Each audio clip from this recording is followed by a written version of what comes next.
രാഷ്ട്രീയമായി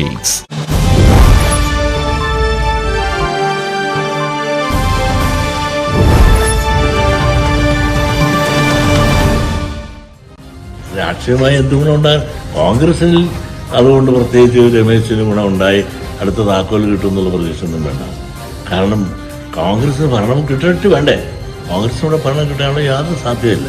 പക്ഷേ സാധ്യതയില്ലാത്ത ഒന്നിനു വേണ്ടി ഇപ്പോൾ 4-5 പേര് മുഖ്യമന്ത്രിയാകാനായിട്ട് ഷർട്ടും തയ്ച്ച് നടക്കുന്നു എന്നുള്ളത് ഒരു സത്യമായിട്ട് നമുക്ക് തോന്നുന്നുണ്ട്. പക്ഷേ സത്യമായിട്ട് തോന്നുമ്പോഴും യാഥാർത്ഥ്യമാകാത്ത ഒന്നിനെ പറ്റി നമ്മൾ വലിയ ചർച്ച ചെയ്തിട്ട് കാര്യമില്ല. പക്ഷേ NSSമായിട്ട് അടുത്തു എന്നുള്ളതൊരു കുറ്റകരമാണെന്ന് പറയാനാണ്. രമേശിന് മാന്യനാണ്, നല്ലവനാണ്, വിശാല മനസ്ഥിതിയുള്ളവരാണ്, മനുഷ്യരോട് കുറേ കൂടെ എല്ലാം സൗഹൃദമായി പെരുമാറുന്ന ഒരാളാണ്. പ്രതിപക്ഷ നേതാവിനെ കൂട്ട് ഇടാപാടാ പറഞ്ഞ് ആളുകളെ വെറുപ്പ് വിലയ്ക്ക് മേടിക്കുന്ന രൂപത്തിലുള്ള വാക്കുകൾ പ്രയോഗിക്കുന്ന ആളല്ല. തമ്മിൽ ഭേദം തൊമ്മനാണ്. ആ തൊമ്മനെന്ന നിലയിൽ രമേശ് ചെന്നിത്തല മിടുക്കനാണ്. ഇത് ഞാൻ പോസിറ്റീവായിട്ടാണ് കാണുന്നത്. ഈ ആളുകൾ, സംഘടനകളിലെ ആളുകളെ, കോൺഗ്രസ് നേതാക്കളെ പരിപാടികൾക്ക് വിളിക്കുന്നതിൽ ഏറ്റവും സന്തോഷിക്കുന്ന കോൺഗ്രസ് നേതാവ് ഞാനാണ്. ഞാൻ ലീഡർഷിപ്പിൽ, ഞാൻ UDFന്റെ ചെയർമാൻ, ഞാൻ വെള്ളാപ്പള്ളിയുടെ മെറ്റിട്ട് കാരണം എന്തിനാ? അദ്ദേഹം എത്ര സീനിയർ ആയിട്ടുള്ള, എത്ര പ്രായമുള്ള ഒരാളാണ് അദ്ദേഹം. ഞാനുമായിട്ട് ജനറേഷൻ ഗ്യാപ്പ് ഉണ്ട്. അദ്ദേഹം പറയാണ് സതീശന്റെ നാക്ക് ശരിയല്ല എന്ന് പറഞ്ഞാൽ ഞാനല്ല പരിശോധിക്കുന്നത്. ഞാൻ ആരുമായിട്ടും പിണക്കത്തിലില്ല. ഞാൻ എപ്പോഴും പറഞ്ഞിട്ടുണ്ടല്ലോ, മത നേതാക്കള്, സമുദായ നേതാക്കളുമായിട്ട് നല്ല ബന്ധം നമ്മൾ പുലർത്തും. അവർക്കൊരു ആവശ്യം വന്നാൽ, ജെന്യുവിനായിട്ടുള്ള ആവശ്യമാണെങ്കിൽ നമ്മൾ അവരുടെ കൂടെ ഉണ്ടാവും. പക്ഷെ നമ്മൾ എടുത്തിരിക്കുന്നത് ഭയങ്കരമായ സെക്യുലർ പൊസിഷനിങ് ആണ്. ചില കാര്യങ്ങൾ ഞങ്ങൾ വിമർശിക്കപ്പെടും, അതൊക്കെ സ്വാഭാവികമായിട്ടുള്ള കാര്യമല്ലേ. നമസ്കാരം, പ്രൈം ഡിബേറ്റിലേക്ക് സ്വാഗതം. കോൺഗ്രസ് രാഷ്ട്രീയത്തിൽ ഇപ്പോൾ കാണുന്നത് പാർട്ടിയിൽ മേധാവിത്വം ഉറപ്പിക്കുന്ന സതീശനെതിരെ ചെന്നിത്തലയുടെ പടനീക്കം. പാലക്കാട് വിജയത്തിന് ശേഷം ഘടകകക്ഷികളുടെ പിന്തുണയോടെ മുന്നോട്ട് പോകുന്ന സതീശനെ ഹിന്ദു സമുദായ സംഘടനകളുമായുള്ള ബന്ധം പുതുക്കി വെട്ടാനുള്ള ചെന്നിത്തലയുടെ നീക്കം വിജയിക്കുമോ? പതിറ്റാണ്ട് നീണ്ട പരിഭവം മാറ്റി NSSുമായി ചെന്നിത്തല യോജിപ്പിലേക്കെത്തി. വെള്ളാപ്പള്ളിയുടെ ചെന്നിത്തല പ്രശംസ. 2026 ഭരണത്തിലെത്തിയാൽ മുഖ്യമന്ത്രിയാരെന്ന പിടിവലിക്കിടെ ആദ്യം ജയിക്കാൻ നോക്കുക എന്ന പ്രാഥമിക പാഠം നേതാക്കൾ മറക്കുകയാണോ? AI ഗ്രൂപ്പ് സമവാക്യം അസ്തമിച്ചതോടെ പിളർത്തിയെടുത്തവരെയും പിളർന്നു വന്നവരെയും കൂടെ കൂട്ടി പുതിയ സമവാക്യങ്ങൾ കോൺഗ്രസിൽ രൂപപ്പെടുമ്പോൾ സതീശനെ വെട്ടാൻ ചെന്നിത്തല പ്രാപ്തനായോ? ചെന്നിത്തല സതീശൻ മത്സരം കോൺഗ്രസിന് ഗുണമോ ദോഷമോ?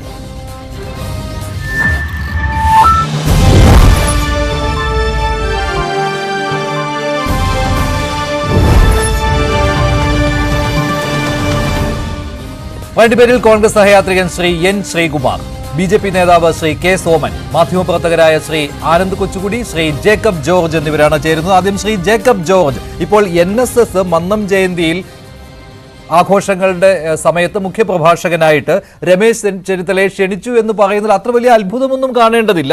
അതൊരു ക്ഷണം അദ്ദേഹം സ്വീകരിക്കുകയും ചെയ്തു. പക്ഷേ അവിടെ ഒരു പ്രശ്നം എന്ന് പറയുന്നത്, ഞാൻ പതിറ്റാണ്ടുകൾ എന്ന് പറഞ്ഞു, പതിറ്റാണ്ടുകളില്ല, ഒരു പതിറ്റാണ്ടിൽ 2013 തുടങ്ങിയ ആ ഒരു ബുദ്ധിമുട്ട്, ആ ഒരു വിഷമം അത് മാറ്റിയെടുക്കുകയായിരുന്നു ചെന്നിത്തലയെ ക്ഷണിച്ചതിലൂടെ NSS. അവിടുത്തെ പക്ഷേ രാഷ്ട്രീയ നീക്കമായിട്ട് ഇപ്പോൾ സതീശനോട് ചോദിക്കുമ്പോൾ സതീശൻ പറയുന്നത് എന്താണ്? രമേശ് ചെന്നിത്തലയെ വിളിക്കുന്നതുകൊണ്ട് എന്താണ് കുഴപ്പം? സമുദായ സംഘടനകൾ കോൺഗ്രസ് നേതാക്കളെ വിളിക്കുന്നത് കോൺഗ്രസിന് പൊതുവായിട്ടുണ്ടാകുന്ന ഒരു നേട്ടമാണ് അല്ലെ. അത് ക്ഷണം സ്വീകരിക്കുകയോ വേണ്ടയോ എന്നൊന്നും ഒരു ചോദ്യമേ ഇല്ല. ക്ഷണം സ്വീകരിക്കുക തന്നെ ചെയ്യണം. ഞാനും അങ്ങനെ പോയിട്ടുണ്ടല്ലോ ഇത്തരത്തിലുള്ള യോഗങ്ങളിലൊക്കെ. അത് എല്ലാ സമുദായങ്ങളുടെയും യോഗത്തിൽ പോകാറുണ്ടല്ലോ എന്ന്. ശരിയാണ്, അത് ശരിയുമാണ്, വാസ്തവമാണ്. പക്ഷെ അതിനും അപ്പുറത്തായിട്ട് ഒരു ചെന്നിത്തല സതീശൻ മത്സരം കോൺഗ്രസിൽ നടക്കുന്നുണ്ട്. ഇക്കാര്യത്തിൽ ഒരു സംശയമില്ലല്ലോ. രാഷ്ട്രീയ വിലയിരുത്തൽ അങ്ങനെ തന്നെയാണല്ലോ, സംശയമില്ലാത്ത കാര്യമാണല്ലോ. ശരിയാണ് മഞ്ജുഷേ പറഞ്ഞ ഇൻട്രോ മുഴുക്കെ ശരിയാണ്, ഞാൻ സമ്മതിക്കുന്നു. പക്ഷേ ശരിക്കും രമേശ് ചെന്നിത്തലയെ സുകുമാരൻ നായർ വ്യക്തിപരമായിട്ട് ക്ഷണിക്കുന്നു. വ്യക്തിപരമായിട്ടുള്ള അതിനകത്ത് സമുദായമുണ്ട്, സമുദായത്തിന് രാഷ്ട്രീയമുണ്ട്, സമുദായത്തിന് സംഘടനയുടെ ആ ഒരു പിൻബലമുണ്ട്. കാരണം NSS ഒരു വലിയ കരുത്തുറ്റ സംഘടനയാണ്. അതിൻ്റെ തലപ്പത്തിരിക്കുമ്പോൾ അദ്ദേഹത്തിൻ്റെതായ ഒരു സ്ഥാനം കേരള സമൂഹത്തിൽ, രാഷ്ട്രീയ സമൂഹത്തിലും ഉണ്ട് എന്നുള്ള കാര്യം അങ്ങോട്ട് നമുക്ക് ആദ്യമേ പറഞ്ഞു വയ്ക്കണം. പക്ഷേ ഒരു രാഷ്ട്രീയ നേതാവ് എന്ന നിലയ്ക്ക് രമേശ് ചെന്നിത്തലയെ അവിടെ പ്രസംഗിക്കാൻ വിളിക്കുമ്പോൾ, രമേശ് ചെന്നിത്തല അവിടെ പ്രസംഗിക്കാനെത്തുമ്പോൾ അതിൻ്റെ അകത്ത് ഇപ്പോൾ നമ്മുടെ രാഷ്ട്രീയം കാണുന്നു. അതുകൊണ്ടല്ലേ നമ്മൾ ഈ ചർച്ച വെച്ചിരിക്കുന്നത് മഞ്ജുഷേ. ശരിയാണ്, അതിൻ്റെ പ്രസക്തിയുണ്ട്. കാരണം രമേശ് ചെന്നിത്തല മുൻ പ്രതിപക്ഷ നേതാവ്, അദ്ദേഹത്തിന് കഴിഞ്ഞ ഗവൺമെൻറ് കിട്ടേണ്ടതായിരുന്നു, പക്ഷേ ഗവൺമെൻറ് കിട്ടിയില്ല UDF-ന്. അപ്പോൾ മുഖ്യമന്ത്രി സ്ഥാനം നഷ്ടപ്പെട്ടു. ഒപ്പം പ്രതിപക്ഷ നേതൃസ്ഥാനവും നഷ്ടപ്പെട്ടു. VD സതീശൻ പ്രതിപക്ഷ നേതാവായി. അപ്പോൾ സ്വാഭാവികമായിട്ടും അടുത്ത തെരഞ്ഞെടുപ്പ് 2026 തെരഞ്ഞെടുപ്പ് വരുമ്പോൾ രമേശ് ചെന്നിത്തല ഇപ്പോഴും മുഖ്യമന്ത്രി സ്ഥാനം നോക്കിയിരിക്കുന്ന ആൾ തന്നെയാണ്. അങ്ങനെ ഒരാൾ NSSൻ്റെ വേദിയിൽ പ്രസംഗിക്കാൻ പോകുമ്പോൾ അതിനകത്ത് രാഷ്ട്രീയം കാണണം. ആ വേദിയിലെ പ്രസംഗം NSSൻ്റെ പിന്തുണ കിട്ടാൻ രമേശിന് സഹായകമാകുമോ എന്നുള്ളത് ചോദ്യമുണ്ട്. അത് സതീശൻ പറയുന്ന മറുപടി എന്ന് പറയുന്നത് കോൺഗ്രസിന് മൊത്തമായിട്ടുള്ള നേട്ടമാണ്. പക്ഷേ അത് സതീശൻ്റെ അടവ് നയമാണ് മഞ്ജുഷേ. അത് കൊള്ളാം. സതീശൻ ഇതുവരെയും പറഞ്ഞതിൽ നിന്ന് വിഭിന്നമായിട്ട് അങ്ങനെ ഒരു അടവ് നയത്തിലേക്ക് നീങ്ങിയല്ലോ.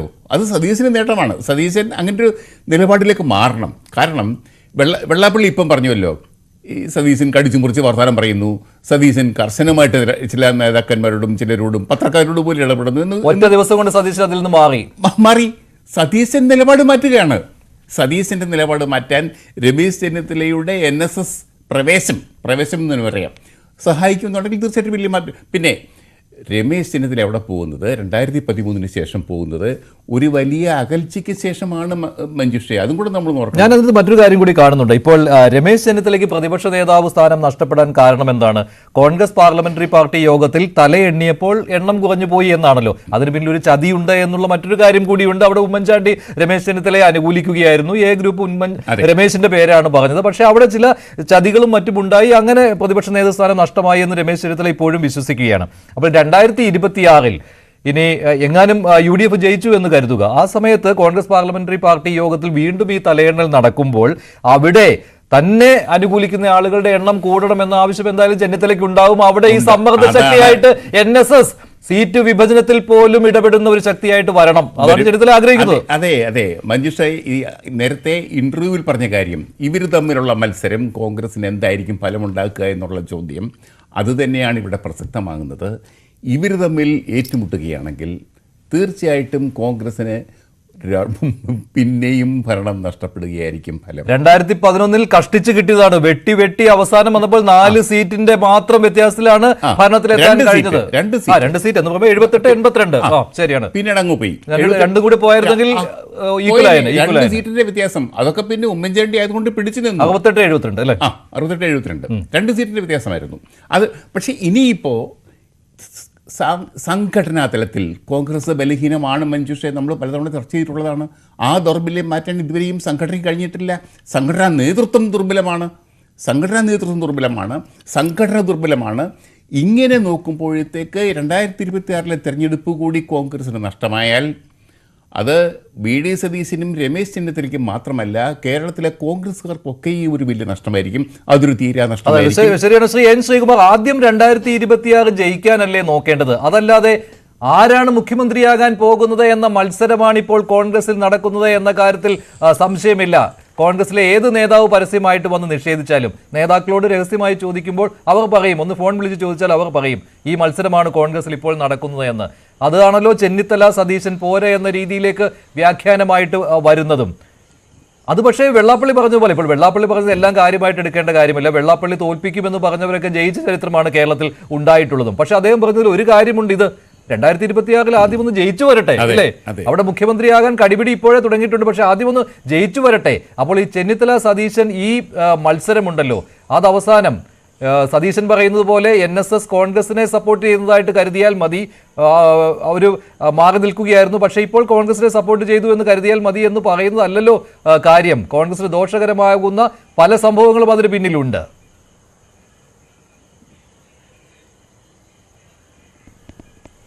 നോക്കൂ മഞ്ജുഷേ, നിങ്ങൾ എന്തടിസ്ഥാനത്തിലാണ് മുഖ്യമന്ത്രി സ്ഥാനത്തിന് വേണ്ടിയുള്ള കടിപിടി എന്നൊക്കെ പറയുന്നത്? ആരെങ്കിലും പറഞ്ഞോ എനിക്ക് മുഖ്യമന്ത്രി ആകണമെന്ന്? VD സതീശൻ പറഞ്ഞോ രമേശ് ചെന്നിത്തലയെ ക്ഷണിച്ചത് അതൊരു ദുസൂചനയാണെന്ന് പറഞ്ഞോ? അല്ല, പറഞ്ഞോ? പിന്നെ എങ്ങനെ നിങ്ങൾ മനസ്സിലാക്കിയത്? അതായത് NSS general secretary Sukumaran Nair Mannam ജയന്തിക്ക് കോൺഗ്രസ് വർക്കിംഗ് കമ്മിറ്റി മെമ്പറായ രമേശ് ചെന്നിത്തലയെ ക്ഷണിച്ചു. കോൺഗ്രസിൻ്റെ പരമോന്നത സമിതിയിലെ കേരളത്തിലെ ഏറ്റവും ഉയർന്ന നേതാക്കളിൽ രണ്ടാമത്തെ ആളോ എന്നൊക്കെ വേണേൽ പറയാം. ആ ആളാണ് രമേശ് ചെന്നിത്തല. അപ്പോൾ ആ രമേശ് ചെന്നിത്തലയെ ക്ഷണിച്ചാൽ അതിൻ്റെ അർത്ഥം വി ഡി സതീശനെ വെട്ടാനെന്നാണോ?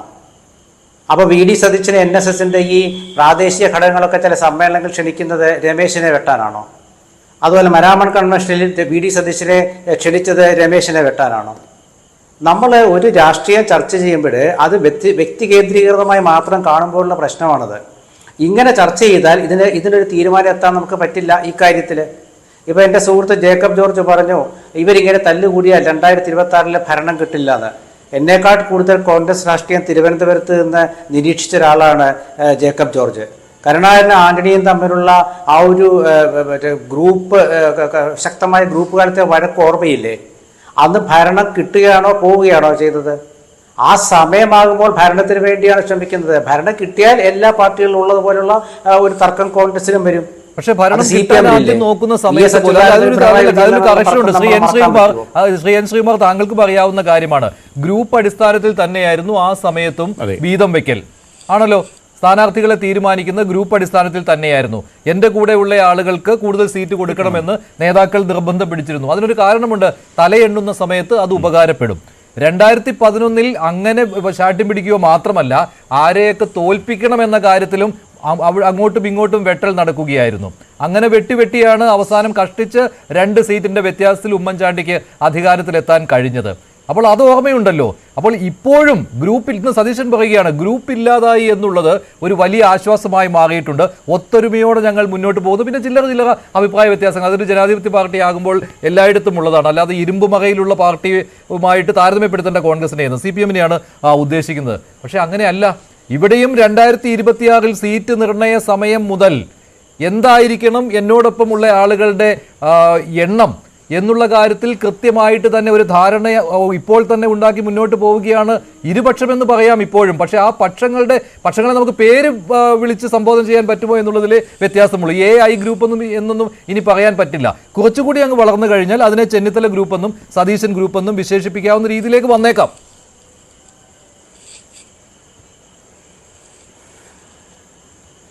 ഈ കോൺഗ്രസ് രാഷ്ട്രീയത്തിൽ ഏത് കാലത്താണ് നേതാക്കൾക്കിടയിൽ ഗ്രൂപ്പിസം ഇല്ലാതിരുന്നിട്ടുള്ളത്? ആന്റണി കരുണാകരൻ ഗ്രൂപ്പ് ഇല്ലെന്ന് മാത്രമേ ഉള്ളൂ. ശക്തമായ 2 ഗ്രൂപ്പിൽ നിന്ന് കോൺഗ്രസ് ഇല്ലാത്തതാണ് കോൺഗ്രസിലെ പ്രശ്നങ്ങൾക്ക് കാരണം എന്ന് വിശ്വസിക്കുന്ന ഒരാളാണ് ഞാൻ. അത് വേറെ വിഷയമാണ്, ഞാൻ ചർച്ച ചെയ്തില്ല. അതായത് തെരഞ്ഞെടുപ്പ് കോൺഗ്രസിൽ 2 കാര്യങ്ങളുണ്ട്. ഒന്ന് തെരഞ്ഞെടുപ്പ് കാലത്തെ ഗ്രൂപ്പിസം, 2 തെരഞ്ഞെടുപ്പ് കാലത്തെ ഐക്യം.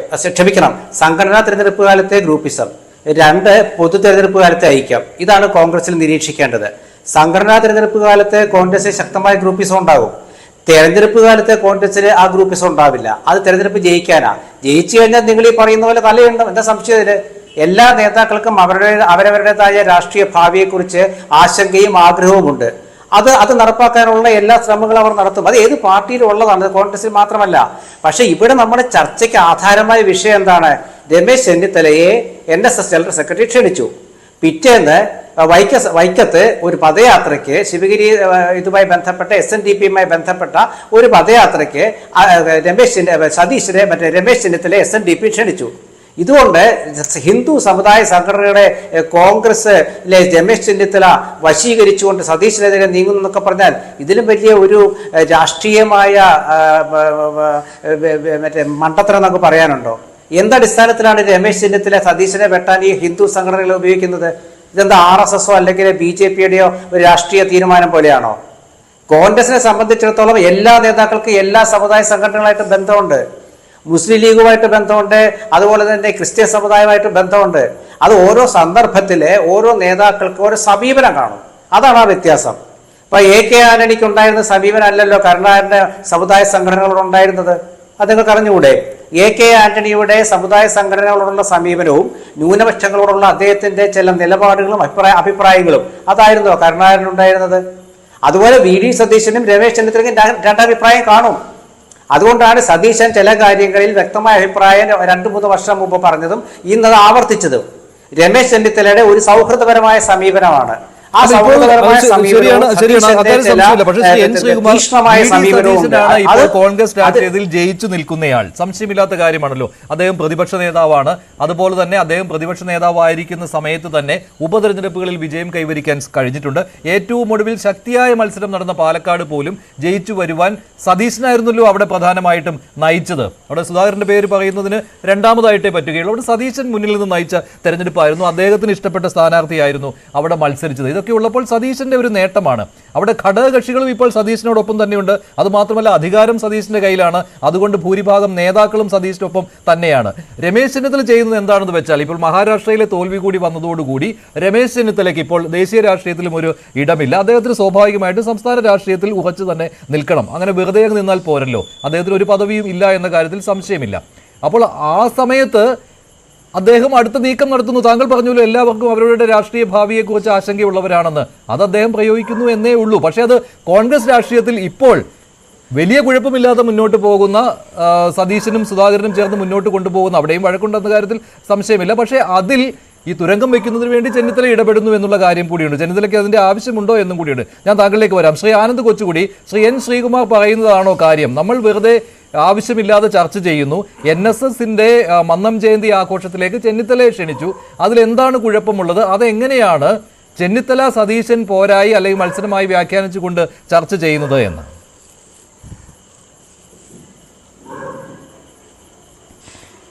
അല്ല, ഇത് ഈ പാലക്കാട് തെരഞ്ഞെടുപ്പിന് ശേഷം കോൺഗ്രസിലുണ്ടായ സമവാക്യങ്ങളുടെ ഒരു മാറ്റത്തിൻ്റെ ഒരു ഭാഗം കൂടിയാണ്.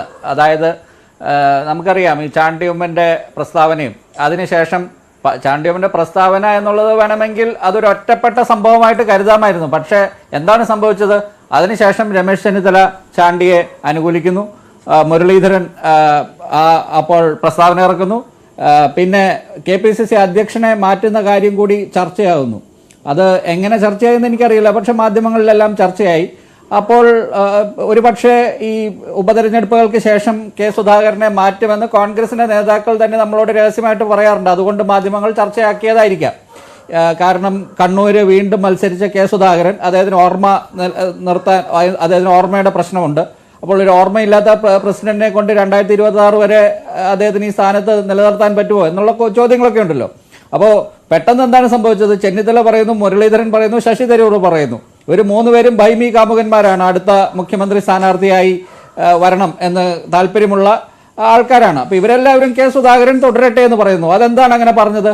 വളരെ സിമ്പിളാണ്. കാരണം അങ്ങനെ അല്ലെങ്കിൽ ഇപ്പോൾ ഒരു സണ്ണി ജോസഫിനെയോ റോജി എം ജോണിനെ പോലെയൊക്കെയുള്ള സതീശന് വേണ്ടി അന്ന് കഴിഞ്ഞ തവണ 22 പേരുടെ തലയെണ്ണിയപ്പോൾ 2 പേര് സതീശന്റെ പേര് പറഞ്ഞ 2 പേരാണ് ഈ റോജി എം ജോണും സണ്ണി ജോസഫും. സണ്ണി ജോസഫ് അത് പറഞ്ഞത് സുധാകരൻ പറഞ്ഞിട്ടാണെന്ന് സണ്ണി ജോസഫ് പിന്നീട് വ്യക്തമാക്കിയിട്ടുണ്ട്. റോജി എം ജോൺ എന്തായാലും ആരും പ്രതീക്ഷിക്കാതെ ചെന്നിത്തല പ്രത്യേകിച്ച് സീറ്റ് വാങ്ങിച്ചു കൊടുത്ത ഒരാളെന്ന നിലയ്ക്ക് ചെന്നിത്തലയെ തള്ളിപ്പറഞ്ഞ് സതീശന്റെ പേര് പറഞ്ഞ ഒരാളാണ്. ഇപ്പം ഇവരുടെ 2 പേരുടെയും പേര് ചില പത്രങ്ങളിലൊക്കെ വാർത്തയായിട്ട് വന്നതിൻ്റെയൊക്കെ കാരണം എന്താണ് എന്ന് ഇത് രണ്ടും കൂട്ടി വായിക്കുന്ന ആൾക്കാർക്കൊക്കെ മനസ്സിലാവും. അപ്പോൾ സതീശനിലേക്ക് ഈ KPCC അധ്യക്ഷ സ്ഥാനം കൂടി, അതായത് അദ്ദേഹത്തിന് നിയന്ത്രണത്തിലുള്ള ഒരാളുടെ കയ്യിലേക്ക് വരരുത് എന്ന താല്പര്യത്താലാണ് ഈ പഴയ പടക്കുതിരകൾ അല്ലെങ്കിൽ ഈ വെറ്ററൻസ് ആയിട്ടുള്ള ഈ നേതാക്കളെല്ലാം സുധാകരൻ തുടരട്ടെ എന്ന് പറയുന്നത്. അതിനുശേഷം ഇപ്പോഴാണ് പിന്നെ പെട്ടെന്ന് വേറൊരു നീക്കമുണ്ടായത്. ചെന്നിത്തല സുകുമാരൻ നായരെ ഈ പരിപാടിയിലേക്ക് മന്നം ജയന്തിയിലേക്ക് 2-ാം തീയതി, അത് എല്ലാ വർഷവും ഉള്ളതാണ്. ഒരു കാര്യം ഓർക്കണം, അടുത്ത ഒരു മന്നം ജയന്തിയുടെ കഴിഞ്ഞിട്ടായിരിക്കും തെരഞ്ഞെടുപ്പ്. അടുത്ത മന്നം ജയന്തിയിൽ ഇനി സതീശനെ ആയിരിക്കുമോ സാക്ഷാൽ സുകുമാരൻ നായർ വിളിക്കുന്നത് എന്നുള്ളൊരു ചോദ്യമുണ്ട്. പക്ഷേ ഇവിടെ ഒരു കാര്യം പ്രധാനമാണ്. 2013 ശേഷം നീണ്ട 11 വർഷത്തെ ഒരു പിണക്കമാണ് ചെന്നിത്തലയും സുകുമാരൻ നായരും തമ്മിലുള്ള അത് അവസാനിച്ചത്. എനിക്ക് മനസ്സിലാക്കാൻ കഴിഞ്ഞത്, അല്ലെങ്കിൽ എനിക്ക് ഉറപ്പായിട്ട് പറയാൻ പറ്റുന്നത്, ചെന്നിത്തല സുകുമാരൻ നായരെ സന്ദർശിച്ച് അവർ തമ്മിലുള്ള പ്രശ്നങ്ങൾ സോൾവ് ആക്കിയിട്ടുണ്ട്. അവർ തമ്മിൽ മുഖാമുഖം ഇരുന്നിട്ടുണ്ട് എന്ന് എനിക്ക് വ്യക്തമായിട്ട് അറിയാം. അപ്പോൾ അതിനുശേഷമാണ് ഈ വിളിയൊക്കെ ഉണ്ടാകുന്നത്. അപ്പോൾ ഇതെല്ലാം നമുക്ക് പാലക്കാട് തെരഞ്ഞെടുപ്പിന് ശേഷം കോൺഗ്രസിലെ ഇപ്പോൾ പഴയ A ഗ്രൂപ്പ് ഒക്കെ സതീശനുമായിട്ട് അടുക്കുന്നു. അതായത് ഉമ്മൻചാണ്ടി മരിച്ചതിന് ശേഷവും സതീശനുമായിട്ട് വളരെ എതിര് നിന്ന KC ജോസഫും സംഘവും PC വിശ്വനാഥ് അടക്കമുള്ള ആ സംഘം മുഴുവൻ ഇപ്പോൾ കുറച്ചുകൂടി സതീശനുമായിട്ടാണ് അടുത്ത് നിൽക്കുന്നത്. അതിൻ്റെ കാരണം എ ഗ്രൂപ്പിന് ഇപ്പോൾ ഒരു നേതാവില്ല. അവർ ഒരു പക്ഷേ പണ്ട് വിചാരിച്ച് കാണും ശശി തരൂറൊക്കെ എ ഗ്രൂപ്പിന് നേതാവായിട്ട് വരുന്നു. പക്ഷേ ഈ അഖില ലോക അല്ലെങ്കിൽ വിശ്വപൗരനായിട്ടുള്ള ശശി തരൂറിന് ഇവിടെ ഗ്രൂപ്പ് കളിക്കാനൊന്നും സമയമില്ല. അപ്പോൾ അദ്ദേഹത്തിന് അങ്ങനെ ഒരു റോളിലേക്ക് വരാൻ പറ്റുന്നില്ല. അപ്പോൾ ഇവിടെ ഈ ഗ്രൂപ്പ് സമവാക്യങ്ങളെല്ലാം വ്യത്യാസം വന്നിട്ടുണ്ട്. പക്ഷേ ഇത് ചെന്നിത്തല വേഴ്സസ് സതീശനെന്ന് മാത്രമായിട്ട് ഞാൻ കാണുന്നില്ല. ഇവിടെ ശരിക്കും ഒരു ഗ്രൂപ്പ് ഉണ്ടാക്കാൻ നോക്കുന്നത് സതീശനല്ല, അത് കെ സി വേണുഗോപാലാണ്. ഒരു ഗ്രൂപ്പിന്റെ സ്ട്രക്ചർ എങ്ങനെയാണെന്നൊക്കെ സതീശന് നന്നായിട്ട് അറിയാം. വേണുഗോപാലിന് നന്നായിട്ട് അറിയാം. വേണുഗോപാൽ കെ എസ് യുവിന്റെ പ്രസിഡന്റ് ആയിരുന്നു, യൂത്ത് കോൺഗ്രസിന്റെ പ്രസിഡന്റ് ആയിരുന്നു. അതുകൊണ്ട് അങ്ങോളം ഇങ്ങോളം ഇപ്പൊ ഷാഫി പറമ്പലിനുള്ളതുപോലെ കേരളത്തിൽ അങ്ങോളം ഇങ്ങോളം കമ്മിറ്റിയിലുള്ള ആൾക്കാർ, പഴയ തിരുത്തൽവാദികൾ, പഴയ മൂന്നാം ഗ്രൂപ്പുകാർ തുടങ്ങി ഒരു സംഘം വേണുഗോപാലിന് ഫോൺ വിളിച്ചാൽ അല്ലെങ്കിൽ പലതരത്തിൽ നിയന്ത്രണത്തിലുള്ള ആൾക്കാരുണ്ട്. അപ്പോൾ വേണുഗോപാലാണ് ഇവിടെ ഗ്രൂപ്പ് ഉണ്ടാക്കാൻ നോക്കുന്നത്. പക്ഷേ ഇവിടെ സതീശൻ വേറെ പല രീതിയിൽ ഇവിടെ പാർട്ടിയിൽ അദ്ദേഹത്തിന് ഇൻഫ്ലുവൻസ് വർദ്ധിപ്പിക്കാൻ നോക്കുന്നു. വേണുഗോപാലിന്റെ ചാൻസ് എന്താണെന്ന് വെച്ചാൽ ഇനിയിപ്പോൾ അടുത്ത നിയമസഭാ തെരഞ്ഞെടുപ്പിന് ശേഷം കോൺഗ്രസ് ജയിച്ചതിന് ശേഷം തലയെണ്ണുകയോ എന്തൊക്കെ ചെയ്യുമ്പോൾ ഇവർ തമ്മിലുള്ള അടി, സതീശനും ചെന്നിത്തലയും തമ്മിലുള്ള ഒരു അടി ഉണ്ടാവുകയാണെങ്കിൽ അപ്പോൾ രാഹുൽ ഗാന്ധിയുടെ നോമിനിയായിട്ട് എന്നാൽ കെ സിയെ പിടിച്ചോ എന്ന് പറഞ്ഞ് കെ സിക്ക് ഇവിടെ വന്ന് വേണമെങ്കിൽ മുഖ്യമന്ത്രിയാകാം. ശരി, അതിവിടെ കേരളത്തിലെ ഗ്രൂപ്പ് സമവാക്യങ്ങൾ എങ്ങനെ രൂപപ്പെടുന്നു എന്നതിനെ കുറിച്ചാണ് താങ്കൾ പറഞ്ഞത്. ഒരു കാര്യം നമ്മൾ ചർച്ച ചെയ്യുന്ന ഈ വിഷയത്തിൽ ഒരു സംശയം ശ്രീ ആനന്ദ് കൊച്ചുകൂടി, ഇപ്പോൾ സതീശൻ പറയുകയാണ് NSS രമേശ് ചെന്നിത്തലയെ ക്ഷണിക്കുന്നത് മൊത്തത്തിൽ കോൺഗ്രസിന് ഗുണകരമാണ് എന്നാണ്. അതിലിപ്പോൾ അല്ലാതെ ഒരു വ്യക്തിക്ക് ഗുണകരം എന്ന രീതിയിലല്ല അദ്ദേഹം പറയുന്നു. അല്ലെങ്കിൽ ചെന്നിത്തല ഒരു ഗ്രൂപ്പിന്റെ ഭാഗമായിട്ട് ഗ്രൂപ്പ് വളർത്തിയെടുക്കാൻ ശ്രമിക്കുകയാണെങ്കിൽ അതിന് ഗുണകരം എന്ന രീതിയിലല്ല. പക്ഷെ ഇവിടെ മറ്റൊരു കാര്യം എന്ന് പറയുന്നത്, ഇപ്പോൾ ഈ ഹിന്ദു സംഘടനകളുടെ പിന്തുണയാണല്ലോ ഇപ്പോൾ കിട്ടിയിരിക്കുന്നത്. ഹിന്ദു സാമുദായിക സംഘടനകളുടെ ചെന്നിത്തലയ്ക്ക് NSSന്റെയും SNDPയുടെയും. SNDP ചെന്നിത്തലയാണ് സതീശിനേക്കാൾ ഭേദം എന്നാണ് പറയുന്നത്. ഇതിൽ മറ്റൊരു രാഷ്ട്രീയം എന്ന് പറയുന്നത് BJPയിലേക്ക് ഈഴവ വോട്ടുകൾ പോയിട്ടുണ്ട് എന്നുള്ള കാര്യം വിലയിരുത്തലിൽ വന്നിട്ടുള്ളതാണ് ലോക്സഭാ തെരഞ്ഞെടുപ്പിന് ശേഷം. അതുപോലെ തന്നെ ഇപ്പോൾ NSS സംഘപരിവാറുമായിട്ട് അടുക്കുന്നൊന്നുമില്ല, പക്ഷേ നായർ വോട്ടുകൾ അങ്ങോട്ട് പോകുന്നു, BJPയിലേക്ക് ഷിഫ്റ്റ് ചെയ്യുന്നു എന്ന രീതിയിലുള്ള വിലയിരുത്തലുമുണ്ട്. അപ്പോൾ ചെന്നിത്തല കോൺഗ്രസ് നേരിടുന്ന ആ പ്രശ്നം കൂടി പരിഹരിക്കുകയാണ് ഇവിടെ. CPMന്റെ വോട്ടുകളാണ് കൂടുതലായിട്ട് നഷ്ടപ്പെട്ടിട്ടുള്ളത്. പക്ഷേ കോൺഗ്രസിനോട് അകൽച്ച കാണിക്കുന്ന NSSനെ കോൺഗ്രസിലേക്ക് അടുപ്പിക്കുകയാണ് ചെന്നിത്തല ചെയ്യുന്നത്. അത് പക്ഷേ സതീശന് ഉദ്ദേശിക്കുന്നത് കോൺഗ്രസിന് പൊതുവായിട്ടുള്ള ഒരു നേട്ടം എന്നുള്ള രീതിയിലാണ്. പക്ഷെ താങ്കളത് വ്യക്തമാക്കുക, ചെന്നിത്തലയ്ക്ക് വ്യക്തിപരമായ നേട്ടവും അതുപോലെ തന്നെ ചെന്നിത്തല ഒരു ഗ്രൂപ്പ് ഉണ്ടാക്കുകയാണെങ്കിൽ അവർക്ക് നേട്ടവും ഉണ്ടാക്കുന്ന രീതിയിൽ ഏത് തരത്തിൽ ഇത് കൺവേർട്ടായിട്ട് വരും? സതീശൻ മറുവശത്ത് ലീഗുമായിട്ട് നല്ല ബന്ധം പുലർത്തുകയാണ്, ഇപ്പോൾ ക്രൈസ്തവ സമുദായവുമായിട്ട് നല്ല ബന്ധം പുലർത്തുന്നയാളാണ്. അപ്പോൾ അതിനെ മറികടക്കുന്നതിന് വേണ്ടിയുള്ള ഒരു ശ്രമമാണോ ഇത് ചെന്നിത്തലയുടെ? അല്ല, ചെന്നിത്തലയ്ക്ക് ഗ്രൂപ്പ് ഉണ്ടാക്കുക എന്ന് പറയുന്ന മഞ്ജുഷ തെറ്റല്ലേ? ചെന്നിത്തലയ്ക്ക് ഇവിടെ ഓൾറെഡി ഗ്രൂപ്പുണ്ട്. ഇപ്പോൾ 2021 22 MLA ചെന്നിത്തലയുടെ പേര് പറഞ്ഞത് 6 പേരാണ്. എ ഗ്രൂപ്പിൽ നിന്നുള്ള ഉമ്മൻചാണ്ടിയുടെ ഗ്രൂപ്പിൽ നിന്നുള്ള ആൾക്കാരെ കൂടാതെ ചെന്നിത്തല ഗ്രൂപ്പിൽ നിന്ന്, അതായത് Chennithala, IC Balakrishnan, TJ Vinod, Eldhose Kunnappilly, Anwar Sadath, CR Mahesh Karunagappally. അപ്പോൾ ഈ 6 പേര് ചെന്നിത്തലയുടെ കൂടെ അന്നേ ഉണ്ട്. അതിൽ ഒരാൾ പോലും ഇപ്പോൾ സതീശന്റെ കൂടെയോ വേണുഗോപാലിന്റെ കൂടെയോ പോയിട്ടില്ല എന്ന് എനിക്ക് ഉറപ്പ് പറയാൻ പറ്റും. അപ്പോൾ ഈ 6 പേര് ഇപ്പോഴും ചെന്നിത്തലയുടെ കൂടെയുണ്ട്. ചെന്നിത്തലയുടെ കൂടെ ഉള്ള വേറെ ഒത്തിരി ആൾക്കാരുണ്ട്. ഇപ്പോൾ ഈ ചാനൽ ചർച്ചയിലൊക്കെ വരുന്ന മറ്റേ ജ്യോതികുമാർ ചാമക്കാല, യൂത്ത് കോൺഗ്രസിന്റെ അബിൻ വർക്കി, ശൂരനാട് രാജശേഖരൻ, അങ്ങനെ കുറെ പേരൊക്കെ ചെന്നിത്തലയുടെ കൂടെ ഉണ്ട്. ഇത് ഈ അറിയപ്പെടുന്ന നേതാക്കളുടെ കൂടെ പേരാണ് ഞാൻ പറഞ്ഞത്. അല്ലാത്ത ഒത്തിരി പേര് ഇവിടെ കേരളത്തിൽ അങ്ങോളം ഇങ്ങോളം ചെന്നിത്തലയുടെ കൂടെ ഇപ്പോഴും ഉണ്ട്.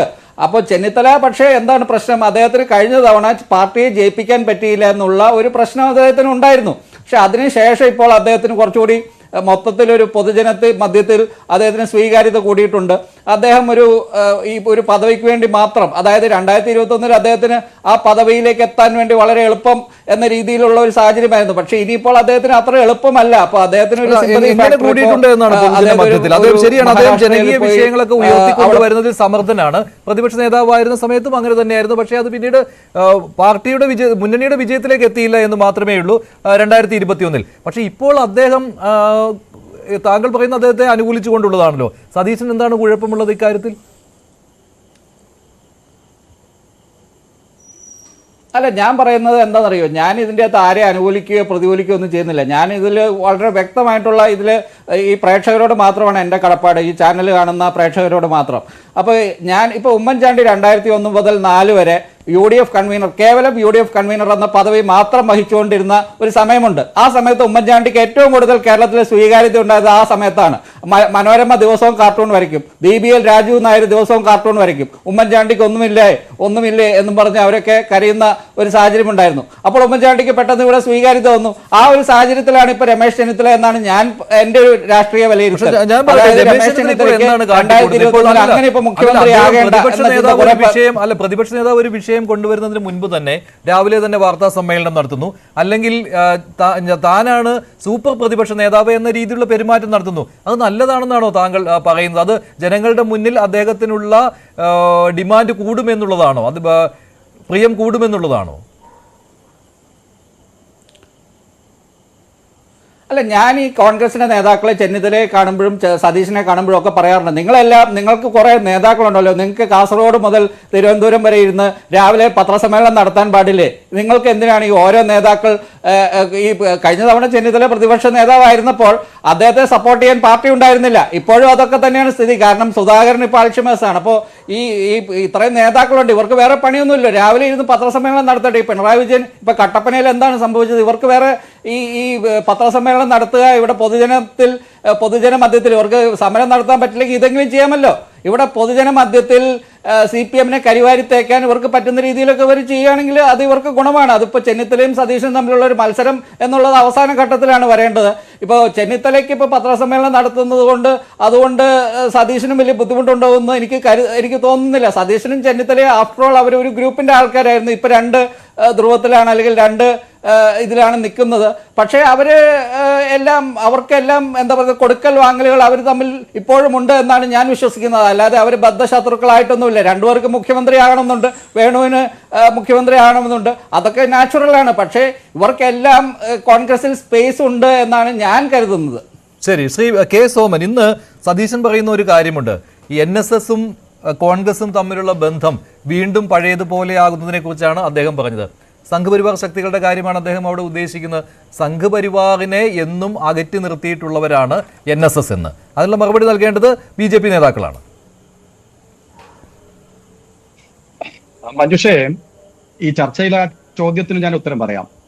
NSS-ന്റെ പാരമ്പര്യത്തെ സംബന്ധിച്ച് കേരളത്തിനറിയാം.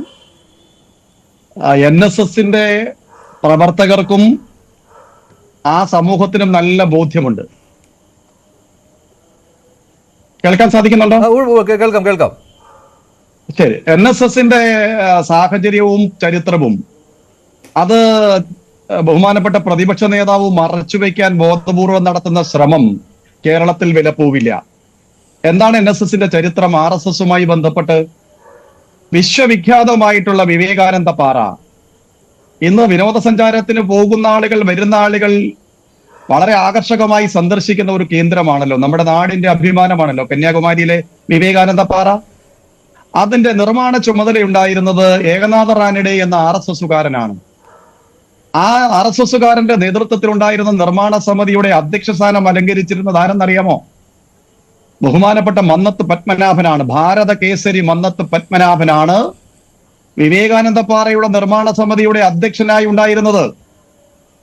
ഇത് RSS-ന് NSS-ഉമായിട്ടുള്ള ബന്ധമാണ് എന്ന് VD സതീശൻ പറയാതെ NSS-ഉമായി ബന്ധപ്പെട്ട സമൂഹത്തിന് അത് നല്ല ബോധ്യമുണ്ട്. ഒന്ന്. രണ്ട്, NSS-ന്റെ സമുദായ സംഘടനാ സംവിധാനത്തെ കുറിച്ച് പഠിച്ചാൽ അതിന്റെ ഏറ്റവും പ്രധാനപ്പെട്ട ഘടകമായിട്ടുള്ള കരയോഗങ്ങളിൽ ദേശീയ പ്രസ്ഥാനത്തിന്റെ പ്രവർത്തകന്മാർ ധാരാളമുണ്ടെന്നേ. RSS-ന്റെയും BJP-യുടെയും ഒക്കെ ധാരാളം ആളുകൾ അതുമായി ബന്ധപ്പെട്ടുണ്ട്.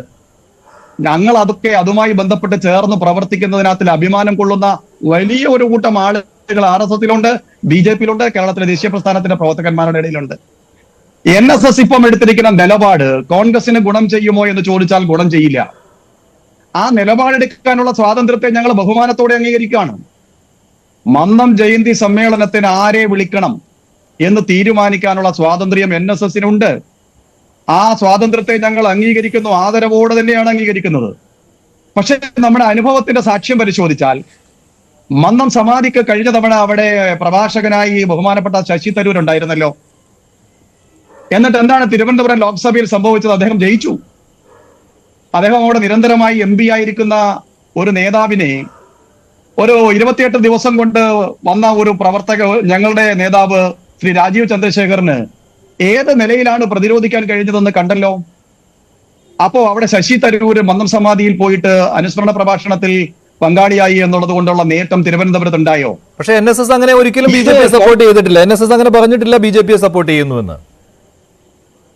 NSS BJP സപ്പോർട്ട് ചെയ്യുന്നതല്ലാന്നേ. NSSന്റെ ചരിത്രം പേറി നടക്കുന്ന ആ സമുദായത്തിലെ അംഗങ്ങൾക്ക് നല്ല വിശ്വാസമുണ്ടെന്നേ. ഇന്ന് നമ്മള് ഭരണഘടനയുമായി ബന്ധപ്പെട്ടും ലോക്സഭയിൽ നടന്നിട്ടുള്ള ചില സംഭവങ്ങളുമായി ബന്ധപ്പെട്ട് ചർച്ച ചെയ്യുമ്പോൾ ഉയർന്നു വരുന്ന പേരുകളിൽ പ്രധാനിയായിട്ടുള്ള വീരവിനായക ദാമോദര സവർക്കർ, ആ സവർക്കർക്ക് NSS കൊടുത്തിട്ടുള്ള സ്വീകരണം, അവിടെ സവർക്കറുടെ പ്രഭാഷണം, NSSന്റെ സുവർണ ജൂബിലി ആഘോഷവുമായി ബന്ധപ്പെട്ട് മന്നത്തിന്റെ ഡയറി പരിശോധിച്ചാൽ നമുക്ക് മനസ്സിലാക്കാൻ സാധിക്കും. വീരോചിതമായ സ്വീകരണം, ആഡംബരത്തോടെയുള്ള സ്വീകരണം വീര സവർക്കർക്ക് ഒരുക്കി കൊടുത്ത പശ്ചാത്തലമുള്ള സംഘടനയാണെന്നേ NSS. നോക്കൂ, ചങ്ങനാശ്ശേരിയിലെ ഒരു വിദ്യാഭ്യാസ സ്ഥാപനത്തിൽ എന്താണ് പേര്? NSS ഹിന്ദു കോളേജ് എന്ന് തന്നെയാണ്. ഞങ്ങൾക്ക് പിന്തുണ നൽകുമെന്ന നിലയ്ക്കല്ല ഞങ്ങൾ ഈ പ്രവർത്തനത്തിൽ ഏർപ്പെടുന്നതും NSSുമായി ചേർന്ന് നിൽക്കുന്നതും NSSന്റെ പ്രവർത്തനങ്ങളോടെ താതാത്മ്യം പ്രാപിച്ചു പോകുന്നതും അതിനെ സ്വാഗതം ചെയ്യുന്നതും എല്ലാം തന്നെ അത് അവരുടെ സ്വാതന്ത്ര്യം തന്നെയാണ്. VD സതീശനും രമേശ് ചെന്നിത്തലയും മാത്രമല്ല, ബഹുമാനനായ മാധ്യമ പ്രവർത്തകൻ ശ്രീ ആനന്ദ് കൊച്ചുകൂടി പറഞ്ഞതുപോലെ കേരളത്തിൽ KC വേണുഗോപാൽ നയിക്കുന്ന പ്രബലമായ ഒരു ഗ്രൂപ്പ് ഉണ്ടെന്ന്. ബഹുമാനായ രമേശ് ചെന്നിത്തല മുൻ പ്രതിപക്ഷ നേതാവിനൊപ്പം കേരളത്തിലെ എത്ര കോൺഗ്രസുകാരുണ്ട് എന്ന ചോദ്യത്തിന് ഉത്തരം ബഹുമാനായ ശ്രീ ശ്രീകുമാർ സാർ പറയട്ടെ. പ്രമുഖരായ നേതാക്കന്മാർ, എണ്ണപ്പെട്ട നേതാക്കന്മാരെല്ലാം ഒഴുകി മാറി അകന്നു പോകുന്ന സാഹചര്യമുണ്ട്. ശ്രീ ആനന്ദ് കൊച്ചുകൂടി അദ്ദേഹം ഇവിടുത്തെ MLA-മാരുടെയൊക്കെ പേര് പറഞ്ഞു, അവരുണ്ടായേക്കാം. പക്ഷേ അണികളിൽ ധാരാളം പേർ, പ്രമുഖന്മാരായിട്ടുള്ള അനവധി പേർ, ഞാനിവിടെ പേര് പറയുന്നത് ഔചിത്യമല്ല എന്നുള്ളത് കൊണ്ട് പ്രമുഖ നേതാക്കന്മാരുടെ പേരുകൾ പറയുന്നില്ല. കോൺഗ്രസിലും യൂത്ത് കോൺഗ്രസിലും KSUവിലും എല്ലാം പ്രവർത്തിക്കുന്ന നിരവധിയായ നേതാക്കന്മാർ രമേശ് ചെന്നിത്തലയോട് ചേർന്ന് നിന്ന് അദ്ദേഹത്തിന്റെ വൈഭവകാലത്ത് ആനുകൂല്യം നേടിയ നിരവധി പേർ അദ്ദേഹത്തിൽ നിന്ന് അകന്നുപോയി. KC വേണുഗോപാലിന്റെ ചേരിയിൽ ചേക്കേറിയതിന്റെ നിരാശ ശ്രീമാൻ രമേശ് ചെന്നിത്തലയ്ക്കുണ്ട് എന്നുള്ളത് വസ്തുതയാണ്. ഒന്ന്.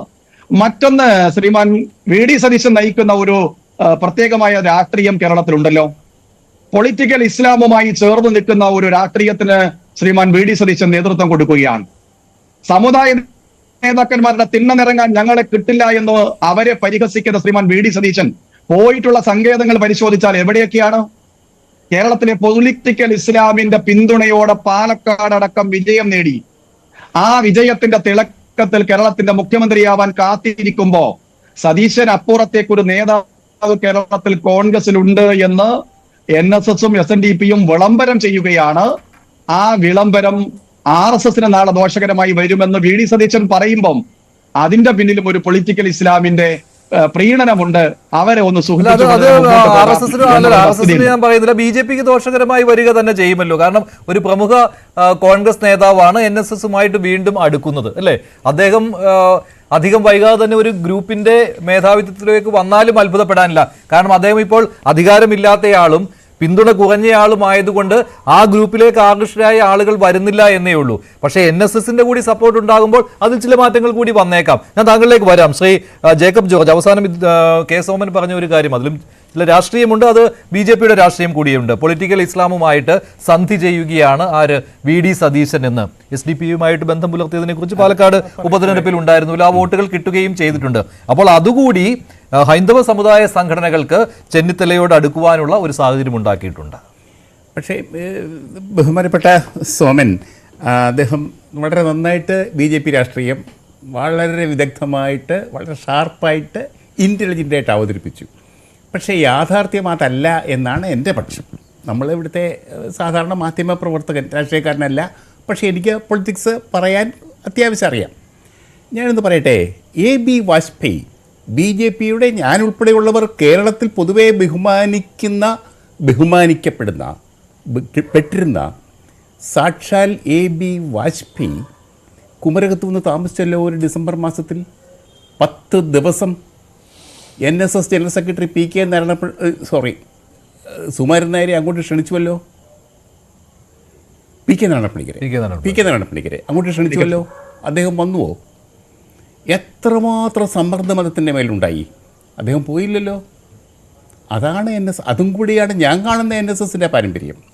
ആ പാരമ്പര്യത്തെയാണ് രമേശ് ചെന്നിത്തല മുറുകെ പിടിക്കുന്നത്. രമേശ് ചെന്നിത്തല പറയുന്നുണ്ട് NSS സെക്കുലർ സമുദായമാണ്. സെക്കുലർ സമുദായത്തിൻ്റെ നേതൃത്വത്തിലുള്ളതാണ് PK നാരായണപ്പണിക്കരും സുകുമാരൻ നായരും. PK നാരായണൻ പറഞ്ഞു, ഞാൻ കോട്ടയത്ത് മാതൃഭൂമിയിലിരുന്നാണ്, ഞങ്ങൾ എല്ലാ പരിപാടിക്കും ഇതുപോലെയുള്ള ജയന്തി സമ്മേളനത്തിലൊക്കെ കോട്ടയത്തെ പത്രക്കാരാണ് ചെല്ലുക.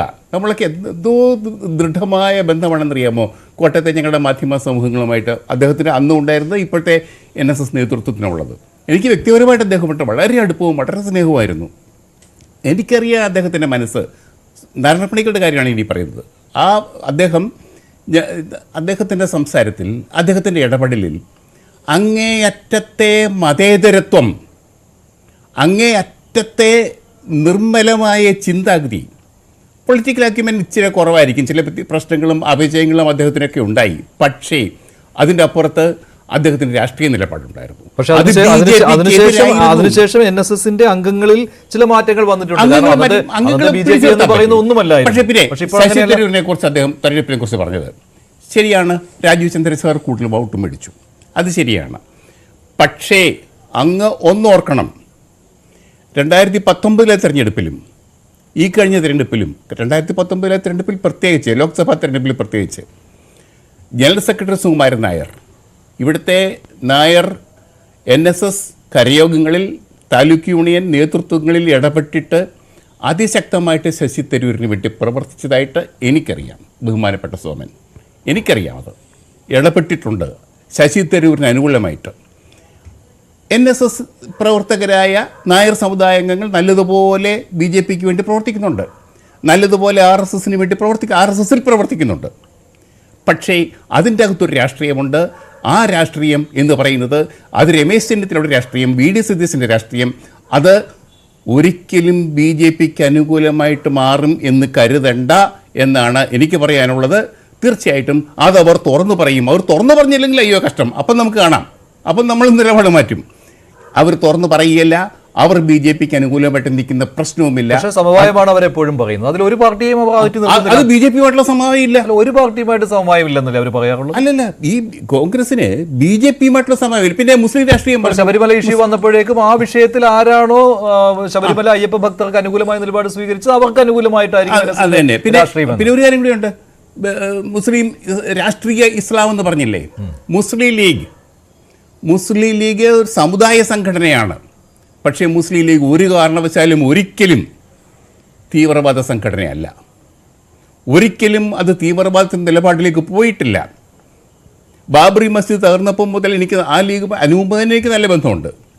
ഒരു മാധ്യമ പ്രവർത്തകൻ എന്ന നിലയ്ക്ക് അന്നത്തെ പണക്കാട് ശിഹാബ് തങ്ങളുടെ അന്നത്തെ രീതി എനിക്കറിയാം, അദ്ദേഹത്തിൻ്റെ സംഭാഷണം അറിയാം, അദ്ദേഹത്തിൻ്റെ നിലപാടറിയാം. അന്ന് ആ മലപ്പുറം ബെൽറ്റിൽ, മുസ്ലിം ബെൽറ്റിൽ ഒരു ചെറിയ കരിയില പോലും അനങ്ങിയിട്ടില്ല. സമാധാനം ഒരിക്കൽ പോലും മുറിഞ്ഞിട്ടില്ല അവിടെ. സോമൻ പറഞ്ഞ മറ്റൊരു കാര്യം എന്ന് പറയുന്നത് പൊളിറ്റിക്കൽ ഇസ്ലാം എന്ന് പറയുമ്പോൾ SDPAയുമായിട്ട് അവിടെ എന്തുകൊണ്ടാണ് VD സതീശനിലേക്ക് ആ ഒരു അമ്പ് പോവുകയുള്ളൂ? കാരണം സതീശനാണ് അവിടെ തെരഞ്ഞെടുപ്പ് നയിച്ചയാളെന്ന രീതിയിൽ. ഒരു കാര്യം ശ്രീകുമാർ പറഞ്ഞ കാര്യമുണ്ട്, നമ്മൾ എന്തിനാണ് ചർച്ച ചെയ്ത് സമയം കളയണത് എന്ന്. അതും കൂടെ പറയാണ്, ഞാൻ ആദ്യം പറയാം. പക്ഷേ സോമൻ അതിന്റെ ഇച്ചിരി ട്വിസ്റ്റ് ചെയ്തു രാഷ്ട്രീയം. അതുകൊണ്ടാണ് ശ്രീകുമാർ പറഞ്ഞത് നമ്മളെ കളിപ്പിക്കാൻ. മഞ്ജുച്ച ഒന്ന് ജേക്കബ് ജോബ് സാർ ഒന്ന് വഴങ്ങുന്ന ഒരു ചോദ്യം ചോദിക്കാറുണ്ട് എനിക്ക്. വഴങ്ങുന്നു സാറേ. ഒരു ലീഗ് മതേതരമാണെന്നും സമാധാനം കാംക്ഷിക്കുന്നു എന്നും അങ്ങ് പറയുന്നു.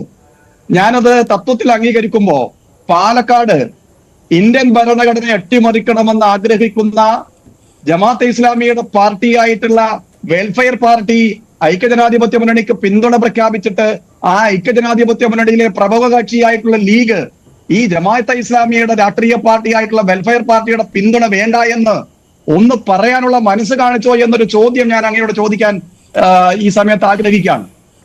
ശരിയാണ്, ഞാൻ അങ്ങയോട് യോജിക്കുന്നു.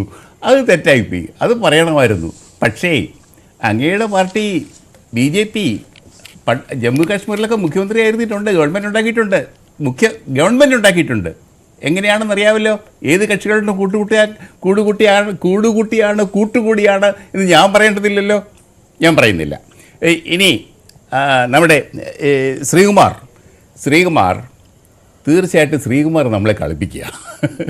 ശ്രീകുമാർ ഞാനൊരു വലിയ സൗഹൃദം കേട്ടോ, ഞങ്ങളൊക്കെ ഒന്നിച്ച് നടന്നതല്ലേ, അതുകൊണ്ടുള്ള ആ സ്വാതന്ത്ര്യം എടുത്ത് ഞാൻ പറയുക. ശ്രീകുമാറിനറിയാം രമേശ് ചെന്നിത്തല മുഖ്യമന്ത്രിയാകാൻ ആഗ്രഹിക്കുന്നു. അത് നേരത്തെ അദ്ദേഹത്തിന് ആഗ്രഹം ഉണ്ടായിരുന്നു. അത് തട്ടിപ്പോയി, അത് അലസിപ്പോയി, ആ ശ്രമം അലസിപ്പോയി. ജയിച്ചില്ല. 2011 കാര്യമാണ് താങ്കൾ പറഞ്ഞത്. അല്ല, 2011 അദ്ദേഹം പറഞ്ഞിരുന്നു എന്നെ നായരായിട്ട് ബ്രാൻഡ് ചെയ്യുന്നു എന്നുള്ള കാര്യം. 13 ശേഷം വിഖ്യാതമായ ഡയലോഗ്. അതെ 2011 തന്നെ ഒരു കാര്യം ഞാൻ പ്രത്യേകം ഉമ്മൻചാണ്ടി മുഖ്യമന്ത്രിയായ സമയത്തും അദ്ദേഹത്തിന്റെ അഭിമുഖത്തിൽ അദ്ദേഹം പറഞ്ഞിരുന്നു എന്നെ നായരായിട്ട് ബ്രാൻഡ് ചെയ്യുന്നു എന്ന്. ഒരിക്കലും താക്കോൽ സ്ഥാനം 2013 രമേശ് ചെന്നിത്തലയെ ഒരു നായരായിട്ടൊന്നും നമ്മൾ ആരും കാണുന്നില്ല. കേരള സമൂഹം അദ്ദേഹത്തെ കാണും. കേരള സമൂഹത്തിൽ KSUവിലൂടെ വളർന്നു വന്ന ഒരാൾക്ക് അങ്ങനെയൊന്നും പറ്റില്ല മഞ്ജുഷേ. KSU യൂത്ത് കോൺഗ്രസിലൂടെയൊക്കെ വന്ന പരിഭവം അതായിരുന്നു എന്നെ നായരായിട്ട് ബ്രാൻഡ് ചെയ്യുന്നു. ഉമ്മൻചാണ്ടി പുതുപ്പള്ളി പള്ളിയിൽ പോകുന്ന ആളാ. പക്ഷെ ഉമ്മൻചാണ്ടിയെ ക്രിസ്ത്യാനിയായിട്ട് AK ആന്റണി ആണെങ്കിൽ പള്ളിയിലും പോകത്തില്ല. കല്യാണം പോലും കഴിച്ചത് വീട്ടിൽ വെച്ചാണ്, ഉമ്മൻചാണ്ടി വീട്ടിൽ വെച്ചാൽ, പുതുപ്പള്ളി വീട്ടിൽ വെച്ചാണ് കല്യാണം കഴിച്ചത്. അതിനുപോലും പള്ളിക്കാരെയും പട്ടക്കാരെയും പാട്ടുകുർബാനയും ഒന്നും അംഗീകരിച്ചിട്ടില്ല. ആന്റണി കറതീർന്ന കോൺഗ്രസ്സുകാരനായിരുന്നു. ഉമ്മൻചാണ്ടി അത്രത്തോളം ഇല്ലെങ്കിലും ഉമ്മൻചാണ്ടി, AK ആന്റണി, K കരുണാകരൻ എല്ലാം മലയാള മാസം 1-ാം തീയതിയും ഗുരുവായൂർ അമ്പലത്തിൽ പോകുന്ന ആളല്ലേ. അദ്ദേഹത്തിൻ്റെ ഏറ്റവും അടുത്ത സുഹൃത്തുക്കൾ തൃശ്ശൂരെ കുണ്ടുകുളം ബിഷപ്പായിരുന്നു. ഏറ്റവും അടുത്ത സഹായിയായിരുന്നു കുണ്ടുകുളം ബിഷപ്പ്. എന്ത് കാര്യത്തിനും കുണ്ടുകുളം ബിഷപ്പുമായിട്ട് അദ്ദേഹം ചർച്ച നടത്തുമായിരുന്നു. അതുപോലെ എത്രയോ ബിഷപ്പ്. ശ്രീകുമാർ പറഞ്ഞ കാര്യം എന്ന് പറയുന്നത് ഇപ്പോൾ NSSും രമേശ് ചെന്നിത്തലയും അടുത്തു എന്ന് വെച്ച് അത് സതീശൻ NSS പോരാണെന്ന് നമ്മൾ എന്തിനാണ് വ്യാഖ്യാനിക്കുന്നത് എന്നാണ് അത് ചോദിക്കുന്നത്. അത് അദ്ദേഹത്തിന് ചോദിക്കണം. അദ്ദേഹം കോൺഗ്രസിൻ്റെ ആളാ. നമ്മൾ മാധ്യമപ്രവർത്തകരല്ലേ, നമുക്കങ്ങനെ കോൺഗ്രസിൻ്റെ ആൾക്കാരോ CPMൻ്റെ ആൾക്കാരോ ആകാൻ പറ്റത്തില്ലല്ലോ മഞ്ജുഷേ. അതുകൊണ്ട് നമുക്ക് കുറച്ചും കൂടെ ഒരു വാക്ക് ഉപയോഗിക്കാം, സെക്യുലറായിട്ട് ചോദിക്കാം. ശരി, ശ്രീകുമാർ, അവിടെ KC വേണുഗോപാലാണ് ഇവിടെ ഗ്രൂപ്പ് ഉണ്ടാക്കുന്നത് എന്നുള്ള ഒരു കാര്യം ഇവിടെ പറഞ്ഞത് ആരാണ്? ആനന്ദ് കൊച്ചുകൂടിയാണ് ഇവിടെ പറഞ്ഞത്. അതും ശരിയാണല്ലോ. ഇവിടെ മുഖ്യമന്ത്രി കാംക്ഷികൾ എന്ന് പറയുന്നത് ഒരാളല്ല, രണ്ടാളല്ല, 3 ആളെന്ന് നമുക്ക് അവിടെ ഉറപ്പിക്കാം. അതിലും കൂടുതൽ ആളുകളുണ്ട്, പക്ഷെ 3 ആളെന്ന് ഉറപ്പിക്കാം. സുധാകരനെ കൂടെ കൂട്ടുന്നു. പക്ഷേ ഈ നേരത്തെ തന്നെ പറഞ്ഞ ചോദ്യം ഇതായിരുന്നു, 2026 ജയിച്ചു വരികയല്ലേ ആദ്യം. ഇത് പറയുന്നുണ്ട് ഇപ്പോൾ ഗ്രൂപ്പ് ആയിരിക്കുമ്പോഴാണ് കോൺഗ്രസ് ശക്തിപ്പെടുന്നത് എന്ന്. എല്ലാ കാലത്തും അങ്ങനെ വേണമെന്നൊന്നും നിർബന്ധമില്ല.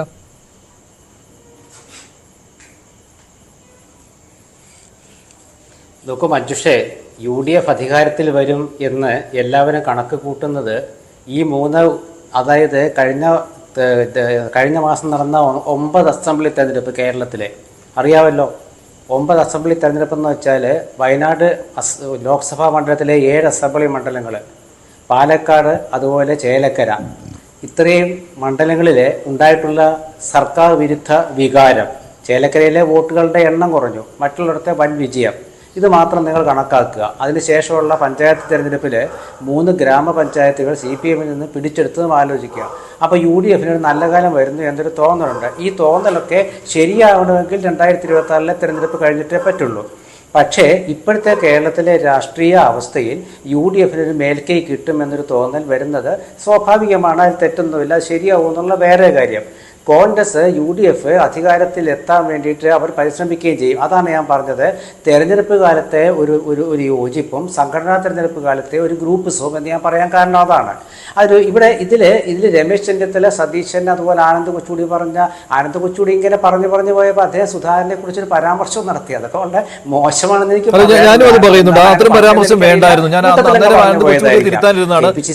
പരാമർശം നടത്തേണ്ടായിരുന്നു ശ്രീ ആനന്ദ് കൊച്ചുകൂടി. ശരി, ശ്രീ N ശ്രീകുമാർ. അതെ, അപ്പോൾ അത് മനഃപൂർവ്വം ആവണമെന്ന് ഞാൻ കരുതുന്നില്ല. അതിങ്ങനെ പറഞ്ഞു പോകുമ്പോഴുള്ളതാണ്. പക്ഷേ ശ്രീ സുധാകരനാണല്ലോ ഇപ്പം പാലക്കാട്ടും വയനാടും ചേലക്കരയിലും ഒക്കെ കോൺഗ്രസിന് വേണ്ടി പ്രസംഗിച്ചത്. കൃത്യമായിട്ട് പ്രസംഗം അദ്ദേഹം നടത്തിയല്ലോ. ഇപ്പോൾ ഈ സംഘടനയുടെ തലപ്പത്ത് അദ്ദേഹത്തെ കോൺഗ്രസ് പ്രവർത്തകർ എന്തുകൊണ്ടാണ് കൊണ്ടു നടക്കുന്നത്? അദ്ദേഹത്തിൻ്റെ നേതൃത്വത്തിലുള്ള വിശ്വാസമല്ലേ. കണ്ണൂരിൽ എങ്ങനെയാണ് അദ്ദേഹം 1.5 ലക്ഷം വോട്ടുകളുടെ ഭൂരിപക്ഷത്തിന് വിജയിച്ചത്? അപ്പോൾ അതൊക്കെ നമ്മൾ മനസ്സിലാക്കുക. അത് ഞാൻ കൂട്ടത്തിൽ സൂചിപ്പിച്ചതേ ഉള്ളൂ. പിന്നെ BJP പ്രതിനിധി പറയുന്നത് NSS BJPയുമായിട്ടുള്ള ബന്ധമെന്നാണ്. എനിക്ക് ഒട്ടും ആലോചിച്ചിട്ട് പിടുത്തം കിട്ടുന്നില്ല.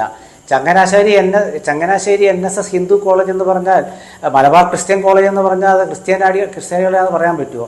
അങ്ങനെയാണ് ഹിന്ദു പത്രം നാളെ ഹിന്ദുക്കളുടെയാണ് BJPയുടെ ഒരു താല്പര്യമുള്ളതെന്ന് പറയാൻ പറ്റുമോ? നമ്മളെ സംബന്ധിച്ചിടത്തോളം BJPയുമായിട്ട് NSS യാതൊരു ബന്ധവുമില്ല പ്രിയ സോമൻ, ഒരു ബന്ധവുമില്ല. മാത്രമല്ല NSSന്റെ പ്രവർത്തകരിൽ BJPക്കാരുണ്ട്, NSSന്റെ പ്രവർത്തകരിൽ കോൺഗ്രസും കമ്മ്യൂണിസ്റ്റുകളും ഉണ്ട്. പക്ഷേ NSS നേതൃത്വത്തിൻ്റെ നിലപാട് കഴിഞ്ഞ 50 വർഷമായിട്ട് കോൺഗ്രസിൻ്റെ ഒപ്പമാണ്. അത് കോൺഗ്രസിൻ്റെ ഒപ്പമാണെന്നതിൻ്റെ വ്യക്തമായ സൂചന 1970കളുടെ അവസാനത്തിൽ രൂപം കൊണ്ട നാഷണൽ ഡെമോക്രാറ്റിക് പാർട്ടി എന്ന NSSന്റെ പാർട്ടിയാണ്. ആ പാർട്ടിയിൽ നിന്നും മന്ത്രിമാരായ രാമേന്ദ്രൻ നായരാണെങ്കിലും അതിൻ്റെ അന്നത്തെ നീലകണ്ഠൻ നായരാണ് UDFന്റെ കൺവീനറായിരുന്നത്, പ്രൊഫസർ നീലകണ്ഠൻ നായർ. അപ്പോൾ അങ്ങനെയൊക്കെ ഉള്ള ഒരു പ്രസ്ഥാനത്ത് അവരുടെ ആ ഒരു മന്ത്രിസ്ഥാനമൊക്കെ കൊണ്ടുവരുന്ന ഒരു സമുദായത്തിൻ്റെ ഇപ്പോഴത്തെ വീക്ഷണം കോൺഗ്രസിന് അനുകൂലമാകാൻ കാരണം ചില രാഷ്ട്രീയ നീക്കങ്ങളുണ്ട്. അതിൽ DD സതീശനെയും രമേശ് ചെന്നിത്തലയും ഒന്നിച്ച് ക്ഷണിച്ചാൽ ഈ പ്രശ്നമില്ല എന്ന് നമുക്കെല്ലാവർക്കും അറിയാമല്ലോ. പക്ഷേ കോൺഗ്രസിൻ്റെ പരമോന്നത സമിതിയിൽ അംഗമാരാണ്, വർക്കിംഗ് കമ്മിറ്റിയിൽ അംഗമാരാണ് രമേശ് ചെന്നിത്തല. എന്തുകൊണ്ടാണ് കോൺഗ്രസിൻ്റെ രമേശ് ചെന്നിത്തല NSS ക്ഷണിച്ചത്? ദേശീയ തലത്തിൽ NSSന്റെ ഒരു കാഴ്ചപ്പാടുണ്ട്, മന്നത്ത് പത്മനാഭൻ്റെ കാഴ്ചപ്പാടുണ്ട്. അത് ദേശീയതയാണ്. വിമോചന സമരകാലത്ത് മന്നത്ത് പത്മനാഭന് നടത്തിയ സമരത്തിന് RSP ഉണ്ടായിരുന്നു, അറിയാമല്ലോ. അത് ഞാൻ അംഗീകരിക്കുന്നില്ല. പ്രതിപക്ഷ നേതാവിന് എന്താണ് സ്ഥാനക്കുറവുള്ളത്? അല്ല, അങ്ങനെ ഒന്നിച്ച് ക്ഷണിക്കണമായിരുന്നുവെങ്കിൽ ഒരാൾക്കാണ് മേന്മ കൂടുതൽ എന്ന് പറയുമ്പോൾ അത് NSSുമായിട്ട് അടുപ്പം മാത്രമേ അതിനുള്ള മേന്മയുള്ളൂ. മുന്നടുപ്പം അവിടെ ഉണ്ടായ വഴക്കൊന്ന് പാച്ചിപ്പ് ചെയ്തു, അത്രയേ ഉള്ളൂ. സതീഷിന് താല്പര്യമില്ല NSSന്, അത്രയേ ഉള്ളൂ. അതല്ലാതെ പ്രതിപക്ഷ നേതാവ് ഒരു മോശം സ്ഥാനമൊന്നും അല്ലല്ലോ. രമേശിനേക്കാൾ വലിയ സ്ഥാനത്ത് തന്നെയാണ് സതീശൻ ഇരിക്കുന്നത്. മഞ്ജുഷേ, ഞാൻ പറഞ്ഞത് പാർട്ടിയിലെ സ്ഥാനമാണ്. അതായത് കോൺഗ്രസിന്റെ പരമോന്നത സമിതി എന്ന് വെച്ചാൽ പ്രവർത്തക സമിതിയാണ്. ആ പ്രവർത്തക സമിതിയിലെ അംഗത്തെ വിളിച്ച് മന്നം ജയന്തിയിൽ പങ്കെടുപ്പിക്കുക എന്ന് വെച്ചാൽ അതിനർത്ഥം കോൺഗ്രസിന്റെ പ്രാതിനിധ്യം എന്നാണ്, ദേശീയ തലത്തിലുള്ള കോൺഗ്രസിന്റെ പ്രാതിനിധ്യം എന്നാണ് അതിന്റെ അർത്ഥം. എനിക്ക്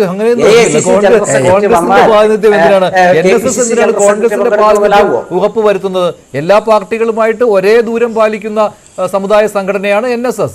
അപ്പോൾ കോൺഗ്രസിന്റെ ദേശീയ നേതൃത്വത്തിലുള്ള ഒരാളെ അവിടെ മുഖ്യപ്രഭാഷകനായി കൊണ്ടുവരേണ്ട ആവശ്യം എന്തായാലും NSSനില്ല.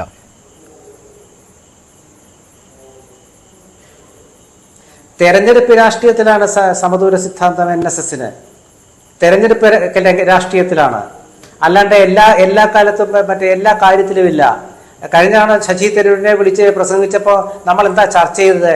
രമേശ് ചെന്നിത്തലയും ശശി തരൂരിനെയും കൈവിട്ട് NSS ശശി തരൂരിനെ കൊണ്ടുവന്നിരിക്കുന്നു, അദ്ദേഹമാണ് അടുത്ത മുഖ്യമന്ത്രി. ചർച്ച ചെയ്ത് ഓർമ്മയുണ്ടല്ലോ.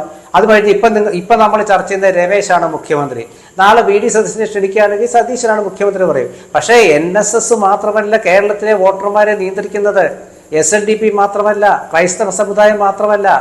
ഈ തെരഞ്ഞെടുപ്പ് കാലത്ത്, പാലക്കാട്ട് ഉപതെരഞ്ഞെടുപ്പ് കാലത്ത് ക്രൈസ്തവ സഭാമേലധ്യക്ഷൻ മുനമ്പത്ത് നടത്തിയ പ്രസംഗത്തിൽ പറഞ്ഞത് പരമ്പരാഗത ചിഹ്നത്തിൽ നിന്ന് മാറ്റി വോട്ട് ചെയ്യാൻ സാധിക്കുമെന്നാണ്. പക്ഷേ 18,000 വോട്ടുകളുടെ ഭൂരിപക്ഷമല്ലേ പാലക്കാട്ട് കിട്ടിയത്? സമുദായാംഗങ്ങൾ എപ്പോഴും എല്ലാവരും പറയുന്നത് കേൾക്കണമെന്നില്ല, ചിലർ കേൾക്കും, കേട്ട ചരിത്രമുണ്ട്, കേട്ടിട്ടുമുണ്ട്, കേൾക്കാത്തവരുമുണ്ട്. പക്ഷേ കേരളത്തിലെ രാഷ്ട്രീയത്തിലെ സമുദായ സംഘടനകൾക്ക് നിർണായക സ്വാധീനവും സ്ഥാനവുമുണ്ട്. ഒരു കാര്യമില്ല. പക്ഷേ അക്കാര്യത്തിൽ സതീശനാണ് കുറച്ചുകൂടി സമുദായ സംഘടനകളുടെ പുറകെ പോകാത്തയാൾ. രമേശ് ചെന്നിത്തല സമുദായ സംഘടനകളുടെ പുറകെ എപ്പോഴും പോകുന്നയാളാണ്. പക്ഷേ സതീശനാണ് അതിനകത്ത് കുറച്ചുകൂടി ഒരു മാന്യത ആ വിഷയത്തിൽ കാണിക്കുന്നത്. ശ്രീ ആനന്ദ് കൊച്ചുകൂടി, ശ്രീമ സാർ പുതിയ കാര്യം പറഞ്ഞത് രമേശ് ചെന്നിത്തല കോൺഗ്രസിന്റെ പ്രതിനിധി എന്ന രീതിയിലാണ് രമേശിനെ വിളിച്ചിരിക്കുന്നത് എന്നാണ്. താങ്കൾ അതിനോട് യോജിക്കുന്നുണ്ടോ? NSS അങ്ങനെ ഒരു ക്ഷണമാണ് ചെന്നിത്തലയ്ക്ക് കൊടുത്തിട്ടുള്ളത് എന്ന്?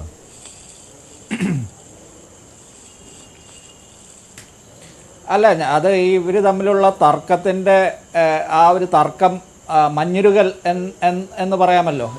ആ മഞ്ഞുരുകലിൻ്റെ ഒരു പശ്ചാത്തലത്തിൽ ആണ് അദ്ദേഹത്തെ ക്ഷണിക്കുന്നത്. അല്ലാതെ അതിൽ പ്രത്യേക, ഇപ്പോൾ പണ്ട് EMS കേരളത്തിൽ മുഖ്യമന്ത്രിയായല്ലോ, അപ്പോൾ അന്ന് TV തോമസ് ആയിരുന്നല്ലോ അതിനു മുൻപ് പ്രതിപക്ഷ നേതാവായിരുന്നത് ട്രാവൻകൂർ കൊച്ചിൻ അസംബ്ലിയിൽ. പക്ഷേ അന്ന് EMS ആണ് പാർട്ടി ഘടകത്തിൽ ഉന്നതൻ എന്ന് പറഞ്ഞാണ് അന്നത്തെ ഒരു ഇപ്പോൾ CPMൻ്റെ ആൾക്കാർ അല്ലെങ്കിൽ അന്നത്തെ CPIക്കാരൊക്കെ അതിനെ ന്യായീകരിച്ചത്. അതുപോലെ ഇപ്പോൾ ചെന്നിത്തല ക്ഷണിതാവാണ് CWCയിൽ എന്ന് പറഞ്ഞതിനെ ന്യായീകരിക്കേണ്ട കാര്യമൊന്നുമില്ല. ഇപ്പോൾ ഇത് വളരെ നമ്മുടെ മുന്നിൽ പ്രത്യക്ഷമായിട്ടുള്ള കാര്യമാണ്. 11 വർഷമായിട്ട് സുകുമാരൻ നായരും രമേശ് ചെന്നിത്തലയും തമ്മിലുള്ള പ്രശ്നം അവർ തമ്മിൽ കൂടി കണ്ട പ്രശ്നങ്ങളെല്ലാം തീർന്നു. അപ്പോൾ അതിൻ്റെ ഒരു പശ്ചാത്തലത്തിലാണ് ഇത് നടക്കുന്നത്. പക്ഷേ നമുക്ക് വേറെ കാര്യങ്ങൾ ഇവിടെ ഉണ്ട്. അതായത് പാലക്കാട് തെരഞ്ഞെടുപ്പിന് ശേഷം ഇവിടെ പാർട്ടിയിൽ സമവാക്യം മാറുന്നു. കോൺഗ്രസിന് തന്നെ UDF-ന് തന്നെ സാധ്യതകൾ കൂടുന്നു. ഇവിടെ നേരത്തെ പറഞ്ഞല്ലോ, ഈ archbishop, major archbishop Raphael Thattil അവിടെ മുനമ്പത്ത് പോയിട്ട് ഞങ്ങൾക്ക് വേറെ ചിഹ്നത്തിലും കുത്താൻ അറിയാം എന്നൊക്കെ പറഞ്ഞ് പ്രസംഗിക്കുന്നു. BJP-യുടെ C. കൃഷ്ണകുമാർ പാലക്കാട് നിന്ന് അദ്ദേഹത്തിന് തെരഞ്ഞെടുപ്പിനിടയ്ക്ക് സമയമില്ലാതെ സമയമുണ്ടാക്കി എറണാകുളത്ത് മുനമ്പത്ത് വന്ന് ഇവരെല്ലാം കാണുന്നു, അവിടെ പ്രസംഗിക്കുന്നു. അതിൻ്റെ തൊട്ട് പിറ്റേ ദിവസം പാലക്കാട് ബിഷപ്പ് പീറ്റർ കൊച്ചുവരക്കൽ ഇവിടെ വന്ന് പ്രസംഗിക്കുന്നു. പക്ഷേ പ്രശ്നം എന്താണ്? ഇപ്പോൾ 12,000 വോട്ടിന് ജയിച്ചത് എന്തുകൊണ്ടാണ്? അവിടെ ക്രിസ്ത്യാനികളാകെ 4,000 പേരെ ഉണ്ടായിരുന്നുള്ളൂ. അതിൽ 2,000 പേരെ മറിക്കാനാണ് ഇവർ നോക്കിയത്. 1,000 പേരെങ്കിലും മറിക്കാൻ പറ്റിയാൽ പോലും അത് ഈ 4,000 പേരുള്ളപ്പോൾ ഈ 18,000-ന്റെ ലീഡ് വരുമ്പോൾ എങ്ങനെയാണത് ഒരു ഘടകമേ അല്ലാതെ ഇരിക്കും. പിന്നെ ഇവർ വയനാട് കുറേ BJP-യുടെ ക്രിസ്ത്യൻ പോക്കറ്റുകളിൽ കൊണ്ടുപോയി ഇവർ ലഘുരേഖകൾ വിതരണം ചെയ്തിട്ടുണ്ട്. നാളെ മുനമ്പത്ത് രാജീവ് ചന്ദ്രശേഖരനും ഇപ്പോൾ ഇതിൽ വളരെ കൃത്യമായിട്ട് കളിക്കുന്ന ഒരാൾ ഷോൺ ജോർജാണ് മുനമ്പത്ത്. അപ്പോൾ ഷോൺ ജോർജിൻ്റെ ടീമും സംഘപരിവാറിൻ്റെ പല ഈ മുഖംമൂടി അല്ലെങ്കിൽ സംഘപരിവാർ വേഷം അഴിച്ചു വെച്ച് അവിടെ ചെല്ലുന്ന ആൾക്കാരും ഒക്കെ അവിടെ ഉണ്ട്. മുനമ്പം വിഷയം പോലുള്ള വിഷയങ്ങളിൽ സതീശനെടുത്ത നിലപാട് കോൺഗ്രസിന് സഹായകരമായിട്ടുണ്ട്. ഇപ്പോൾ ഈ ലീഗിൻ്റെ കാര്യം പറഞ്ഞല്ലോ, ഒരു ലീഗിൻ്റെ കാര്യത്തിൽ ബഹുമാനപ്പെട്ട ജേക്കബ് ജോർജ് പറഞ്ഞതിന് ഞാൻ അംഗീകരിക്കുമ്പോഴും ഈ ലീഗിൽ പോലും ഒരു ഹാർഡ് ലൈൻ സെക്ഷൻ ഉണ്ട് എന്ന് നമുക്ക് വളരെ വ്യക്തമായി മനസ്സിലാക്കുന്ന രീതിയിലാണ് ഈ വഖഫ് വിഷയത്തിൽ ലീഗിൻ്റെ ചർച്ചകൾ നടക്കുന്നത്. ഈ ഷാജിയെ പോലെ, KM ഷാജിയെ പോലെ ഈ ഒരു എന്താ പറയുന്നത്, അദ്ദേഹത്തെ പോലെ ഒരാൾ എന്താണ് നിലപാടെടുത്തത്? അല്ലെങ്കിൽ E.T. മുഹമ്മദ് ബഷീർ പിന്നെ പണ്ടേ ഒരു ഹാർഡ് ലൈനറാണ്. പണ്ട് അഖിലേന്ത്യാ ലീഗിലൊക്കെ പ്രവർത്തിച്ച പാരമ്പര്യമുള്ള ആളാണ്. കഴിഞ്ഞ തവണ തിരുവമ്പാടി സീറ്റ് വിട്ടുകൊടുക്കാൻ UDF-ന് കോൺഗ്രസിന് വിട്ടുകൊടുക്കാൻ എതിർത്ത ആളാണ്. അങ്ങനെയൊക്കെ പാരവച്ചിട്ടുള്ള ആളാണ്. അപ്പോൾ ഇവരെ പോലെയുള്ള ആൾക്കാർ ലീഗിലുമുണ്ട്. അപ്പോൾ അവിടെ തങ്ങൾ ഇപ്പോഴും ഒരു നിലപാടെടുക്കുന്നു. തങ്ങൾ എടുക്കുന്ന നിലപാട് അവസാന വാക്കായി വരുന്നത് കൊണ്ടാണ് ആ വിഷയത്തിലൊക്കെ UDF മൊത്തത്തിൽ അല്ലെങ്കിൽ കോൺഗ്രസിന് ഇപ്പോഴും ഇവിടെ കേരളത്തിൽ അവരുടെ മുഖം രക്ഷിച്ച് നിൽക്കാൻ പറ്റുന്നത്. കാരണം ലീഗ് അത് വഖഫ് പ്രോപ്പർട്ടി ആണെന്നൊരു വാക്ക് പറഞ്ഞാൽ ഇവിടെ സമവാക്യങ്ങളെല്ലാം മാറും. മധ്യകേരളം മുഴുവൻ കോൺഗ്രസിന് നഷ്ടപ്പെടുന്ന അവസ്ഥ വരും. ഇവിടെ BJP ഒരു വശത്ത് നിൽപ്പുണ്ട്, അപ്പുറത്ത് CPM നിൽപ്പുണ്ട്. ഇതിലെല്ലാം ഇവർ ഈ സതീശനിപ്പോൾ മുസ്ലിം സംഘടനകളും ക്രിസ്ത്യൻ സംഘടനകളുമായിട്ട് എന്തെങ്കിലുമൊക്കെ നീക്കുപോക്കുകൾ നടത്താൻ പറ്റുമെങ്കിൽ അത് കോൺഗ്രസിന് ഗുണകരമാണ്. ചെന്നിത്തലയ്ക്ക് ഇപ്പോൾ NSS-ഉമായിട്ടും SNDP-യുമായിട്ടും നീക്കുപോക്കുകൾ നടത്താൻ പറ്റുമെങ്കിൽ അതും കോൺഗ്രസ് അതിനെ ടെസ്റ്റ് ചെയ്യുന്നു എന്നാണ് സതീശന്റെ വാക്കുകളിൽ സൂചിപ്പിക്കുന്നത്. കാരണം അവരെല്ലാ സമുദായ സംഘടനകളെയും യോജിപ്പിച്ച് ഒറ്റ പ്ലാറ്റ്ഫോമിൽ കൊണ്ടുവരുന്നു. അവിടെ ഒരു മതേതര സ്വഭാവം അതിനുണ്ടാക്കുന്നു. ആ സമയത്താണ് ഈ ചെന്നിത്തല സതീശൻ പോരാ എന്ന രീതിയിൽ വ്യാഖ്യാനിക്കുന്നത് എന്ന്. പക്ഷേ ഇങ്ങനെ കൊണ്ടുവരുന്ന സമയത്ത് അതിന് കല്ലുകടിയായി മാറുകയല്ലേ യഥാർത്ഥത്തിൽ ചെന്നിത്തല സതീശൻ ഈ മത്സരം നടക്കുമ്പോൾ ഉണ്ടാകുന്നത്? യഥാർത്ഥത്തിൽ അത് കോൺഗ്രസിൽ സംഭവിക്കുന്നതിനെ കുറിച്ചാണല്ലോ നമ്മുടെ ചർച്ച വരുന്നതും. ശ്രീ ആനന്ദ് കൊച്ചുകൂടി. അല്ല, അത് ഒരു ഹെൽത്തി കോമ്പറ്റീഷനായിട്ട് നിൽക്കുന്ന കാലഘട്ടത്തോളം, അതായത് അങ്ങോട്ടും ഇങ്ങോട്ടും പാര വെക്കാത്തിടത്തോളം, ഇവർ രണ്ടുപേരും കോൺഗ്രസിന്റെ സാധ്യതകൾ അടയ്ക്കാത്തിടത്തോളം കാലം ഇതുപോലെയുള്ള മത്സരങ്ങളെല്ലാം നല്ലതാണ്. അതിന് തെറ്റൊന്നുമില്ല. ഇപ്പോൾ സതീശന് മുഖ്യമന്ത്രിയാകണം അല്ലെങ്കിൽ ചെന്നിത്തലയ്ക്ക് മുഖ്യമന്ത്രിയാകണമെന്നൊക്കെ ആഗ്രഹങ്ങൾ ഉള്ളത് നല്ലതാണ്. പക്ഷെ പാർട്ടി ഫസ്റ്റ് എന്നുള്ളൊരു ചിന്താഗതി ഇന്നിപ്പോൾ സതീശന്റെ പത്രസമ്മേളനം ഞാൻ വളരെ ശ്രദ്ധിച്ചാണ് മുഴുവൻ കേട്ടു. അപ്പോൾ അദ്ദേഹം ഇന്നൊരു പുതിയ സതീശനായിട്ടാണ് ഇന്ന് പത്രക്കാരുടെ മുന്നിൽ വന്നത്. എന്താണ് ഇപ്പോൾ ഒരു ചെറിയ നാക്കുപിഴ പോലും വരാതിരിക്കാനുള്ള രീതിയിൽ അദ്ദേഹം വളരെ കരുതിക്കൂട്ടി അദ്ദേഹത്തിന്റെ ശരീരഭാഷയൊക്കെ ഒന്ന് കുറച്ചുകൂടി ഞാൻ പറയുന്ന കാര്യങ്ങളിൽ എന്തെങ്കിലും പിശക് സംഭവിച്ചിട്ടുണ്ടെങ്കിൽ ഞാനത് റീവൈൻഡ് ചെയ്തിട്ടുണ്ട്. അത് ഞാൻ പഠിച്ചുകൊണ്ട് ഇരിക്കുകയാണ്. അതിൽ മാറ്റം വരുത്തണമെങ്കിൽ ഞാൻ മാറ്റം വരുത്താമെന്ന്. ഇത്തരം ഒരു നിലപാട് സതീശന്റെ ഭാഗത്തുനിന്ന് ഉണ്ടാകുന്നതും ആദ്യമായിട്ടാണ്. അത് നല്ല കാര്യമാണ് കോൺഗ്രസിനെ സംബന്ധിച്ചിടത്തോളം. ശ്രീ K. സോമൻ, മറ്റൊരു കാര്യം കൂടിയുണ്ട്. ഇവിടെ കോൺഗ്രസും UDF-ഉം നേരിടുന്നത് CPM-ന്റെയും LDF-ന്റെയും വെല്ലുവിളി മാത്രമല്ല. അവിടെ കോൺഗ്രസ് അധികാരത്തിലേക്ക് തിരിച്ചെത്തരുത്, UDF അധികാരത്തിലേക്ക് തിരിച്ചെത്തരുത് എന്ന് ആഗ്രഹിക്കുന്ന ഒരു പക്ഷമുണ്ട്. ആരാണ്? BJP ഉണ്ട് അവിടെ. അത് BJP-യുടെ ഒരു ആഗ്രഹം കൂടിയാണല്ലോ, ഒരു അധികാരത്തിലേക്കുള്ള തിരിച്ചുവരവ് കോൺഗ്രസിന് സാധ്യമാകരുത് എന്നുള്ളത്. അതുകൂടി കണ്ടറിഞ്ഞുകൊണ്ടുള്ള ചില നീക്കങ്ങൾ കോൺഗ്രസ് നേതാക്കൾ നടത്തും. അവർ അത്ര പക്വതയില്ലാത്തവരൊന്നുമല്ല. പരസ്പരം മത്സരിക്കുന്നു എന്ന തോന്നലുണ്ടാകുമ്പോഴും അതിനുള്ള നീക്കങ്ങളും അവർ നടത്തുന്നുണ്ട്. അതാണ് എല്ലാ സാമുദായിക സംഘടനകളെ ചേർത്ത് കൊണ്ടുവരുന്ന നീക്കങ്ങൾ. അതിൽ ഒരു നേതാവ് അല്ലെങ്കിൽ മറ്റൊരു നേതാവ് ഒരു സമുദായവുമായി അടുക്കും, മറ്റൊരു നേതാവ് മറ്റൊരു സമുദായവുമായി അടുക്കും. ശ്രീ മഞ്ജുഷേ, ഞാൻ ആ ചോദ്യത്തിന്റെ ഉത്തരത്തിലേക്ക് വരാം. ഞാൻ അതിന്റെ ഉത്തരം പറയുന്നതിന് മുമ്പ് കേൾക്കുന്നുണ്ടോ? കേൾക്കുന്നുണ്ട്, പറഞ്ഞോളൂ. ശ്രീ ജേക്കബ് ജോർജ് സാറ് ഇവിടെ പറഞ്ഞത് ശ്രീ സുകുമാരൻ നായർ സാറ് വളരെ മതേതരനായ ഒരു നേതാവാണ് എന്ന നിലയ്ക്കാണ്. ഞാനത് അംഗീകരിക്കുന്നു. സുകുമാരൻ നായർ സാറ് മതേതരൻ തന്നെയാണ്. എന്താണ് അതിനുള്ള കാരണം? NSSന്റെ ആശയവും മതേതരമായ നിലപാട് തന്നെയാണ്. സമുദായ ആചാര്യൻ സമുദായ സംഘടനയിലെ പ്രവർത്തകർക്ക് ചൊല്ലിക്കൊടുത്ത പ്രതിജ്ഞയുണ്ട്.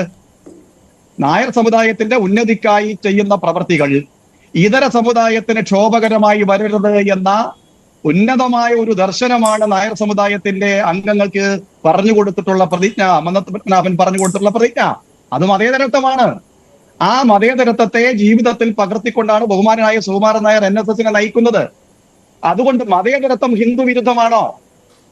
മതേതരത്വം ഹിന്ദു വിരുദ്ധമാണെന്നുണ്ടെങ്കിൽ ഹിന്ദുത്വ ആശയങ്ങളിൽ ഏറ്റവും കൂടുതൽ അഭിമാനിക്കുന്ന, അത് ജീവിതത്തിൽ പ്രാവർത്തികമാക്കുന്ന VD സവർക്കറെ വിളിച്ചുകൊണ്ടുവന്ന് വലിയ അഭിമാനകരമായ സ്വീകരണം കൊടുക്കുമോ?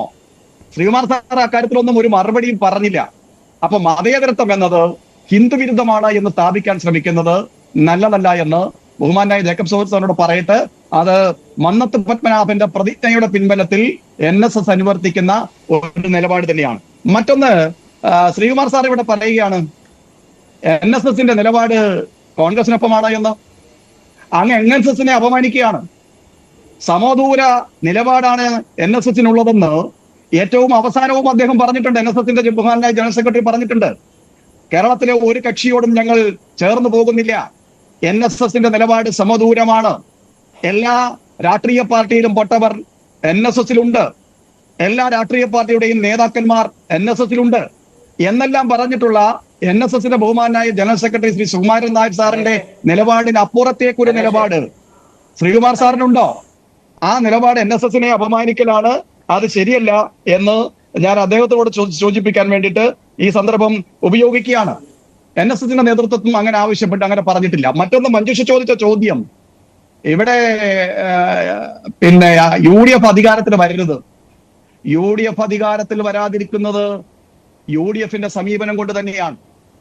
ഇവിടെ ശ്രീ ആനന്ദ് കൊച്ചുകൂടി അദ്ദേഹത്തിന്റെ വിമർശനങ്ങളിൽ പറയുകയുണ്ടായി, ഷോൺ ജോർജിന്റെ നേതൃത്വത്തിൽ, അതേപോലെ തന്നെ വയനാട്ടിലെ ചില ലഘുലേഖകള്. ബഹുമാനപ്പെട്ട ശ്രീ ആനന്ദ് കൊച്ചുകൂടി സാർ, ഇവിടുത്തെ വൈദികന്മാര് തങ്ങളുടെ കുട്ടികളെ സ്നേഹത്തിന്റെ മേൻപൊടി നടിച്ച് തട്ടിക്കൊണ്ടുപോയി വശീകരിച്ച് അവരെ നശിപ്പിക്കുന്നു എന്ന് വളരെ സങ്കടത്തോടെ അവരുടെ സഭയുടെ സമ്മേളനങ്ങളിൽ പ്രാർത്ഥനകളിൽ വിളിച്ചു പറഞ്ഞപ്പോ ആ വൈദികരെ വേട്ടയാടിയത് എങ്ങനെയാണ് എന്ന് ആ സമൂഹം നോക്കിക്കാണുന്നുണ്ട്. അവരെ ഈ ഐക്യജനാധിപത്യ മുന്നണിയെ പിന്തുണയ്ക്കില്ല. അവർ ഈ നാടിന്റെ നന്മയ്ക്കൊപ്പം നിൽക്കും, ഈ നാടിന്റെ സമാധാനത്തിനൊപ്പം നിൽക്കും. പൊളിറ്റിക്കൽ ഇസ്ലാമിനെ ആവശ്യത്തിനനുസരിച്ച് സഹായിക്കുന്ന, സംരക്ഷിക്കുന്ന UDFനോടും LDFനോടും ആ സമൂഹത്തിന് വിശ്വാസം നഷ്ടപ്പെട്ടിട്ടുണ്ട് എന്നുള്ളത് കൊണ്ടാണ് അവർ BJPയോട് ചേർന്ന് നിൽക്കാൻ വേണ്ടി തയ്യാറാവുന്നത്. മുനമ്പവുമായി ബന്ധപ്പെട്ട വിഷയത്തിൽ എന്താണ് ഇപ്പൊ അവസാനം? സതീശൻ പറഞ്ഞ നിലപാടാണോ വേറെ കക്ഷികൾ പറയുന്നത്, ലീഗ് പറയുന്നത്? ആ നിലപാടിൽ എന്താണ് അവർക്ക് വൈജാത്യം വരുന്നത്? ഞങ്ങൾ പറഞ്ഞിട്ടുള്ള നിലപാട് ഈ നാട്ടിൽ തീവ്രവാദി ശക്തികൾ തഴച്ചു വരുന്നു. ശരി, ഞാൻ അവസാനിപ്പിക്കുകയാണ് ശ്രീ കെ. സോമൻ. സതീശ് പിന്നീട് ആ നിലപാട് മാറ്റി പറയേണ്ടിയും വന്നിട്ടുണ്ട്. ശരി, ഞാൻ അവസാനിപ്പിക്കുകയാണ്. നന്ദി ശ്രീ കെ. സോമൻ, ശ്രീ ആനന്ദ് കൊച്ചുകൂടി, ശ്രീ N. ശ്രീകുമാർ, ശ്രീ ജേക്കബ് ജോർജ് പയൻ ഡിബേറ്റിൽ പങ്കെടുത്തതിന്. ഇന്നത്തെ ചോദ്യം ഇതായിരുന്നു, സതീശൻ ചെന്നിത്തല മത്സരമോ? അതെ എന്ന് 67% പ്രേക്ഷകർ, അല്ല എന്ന് 27%. പയൻ ഡിബേറ്റ് അവസാനിക്കുന്നു. നന്ദി, നമസ്കാരം.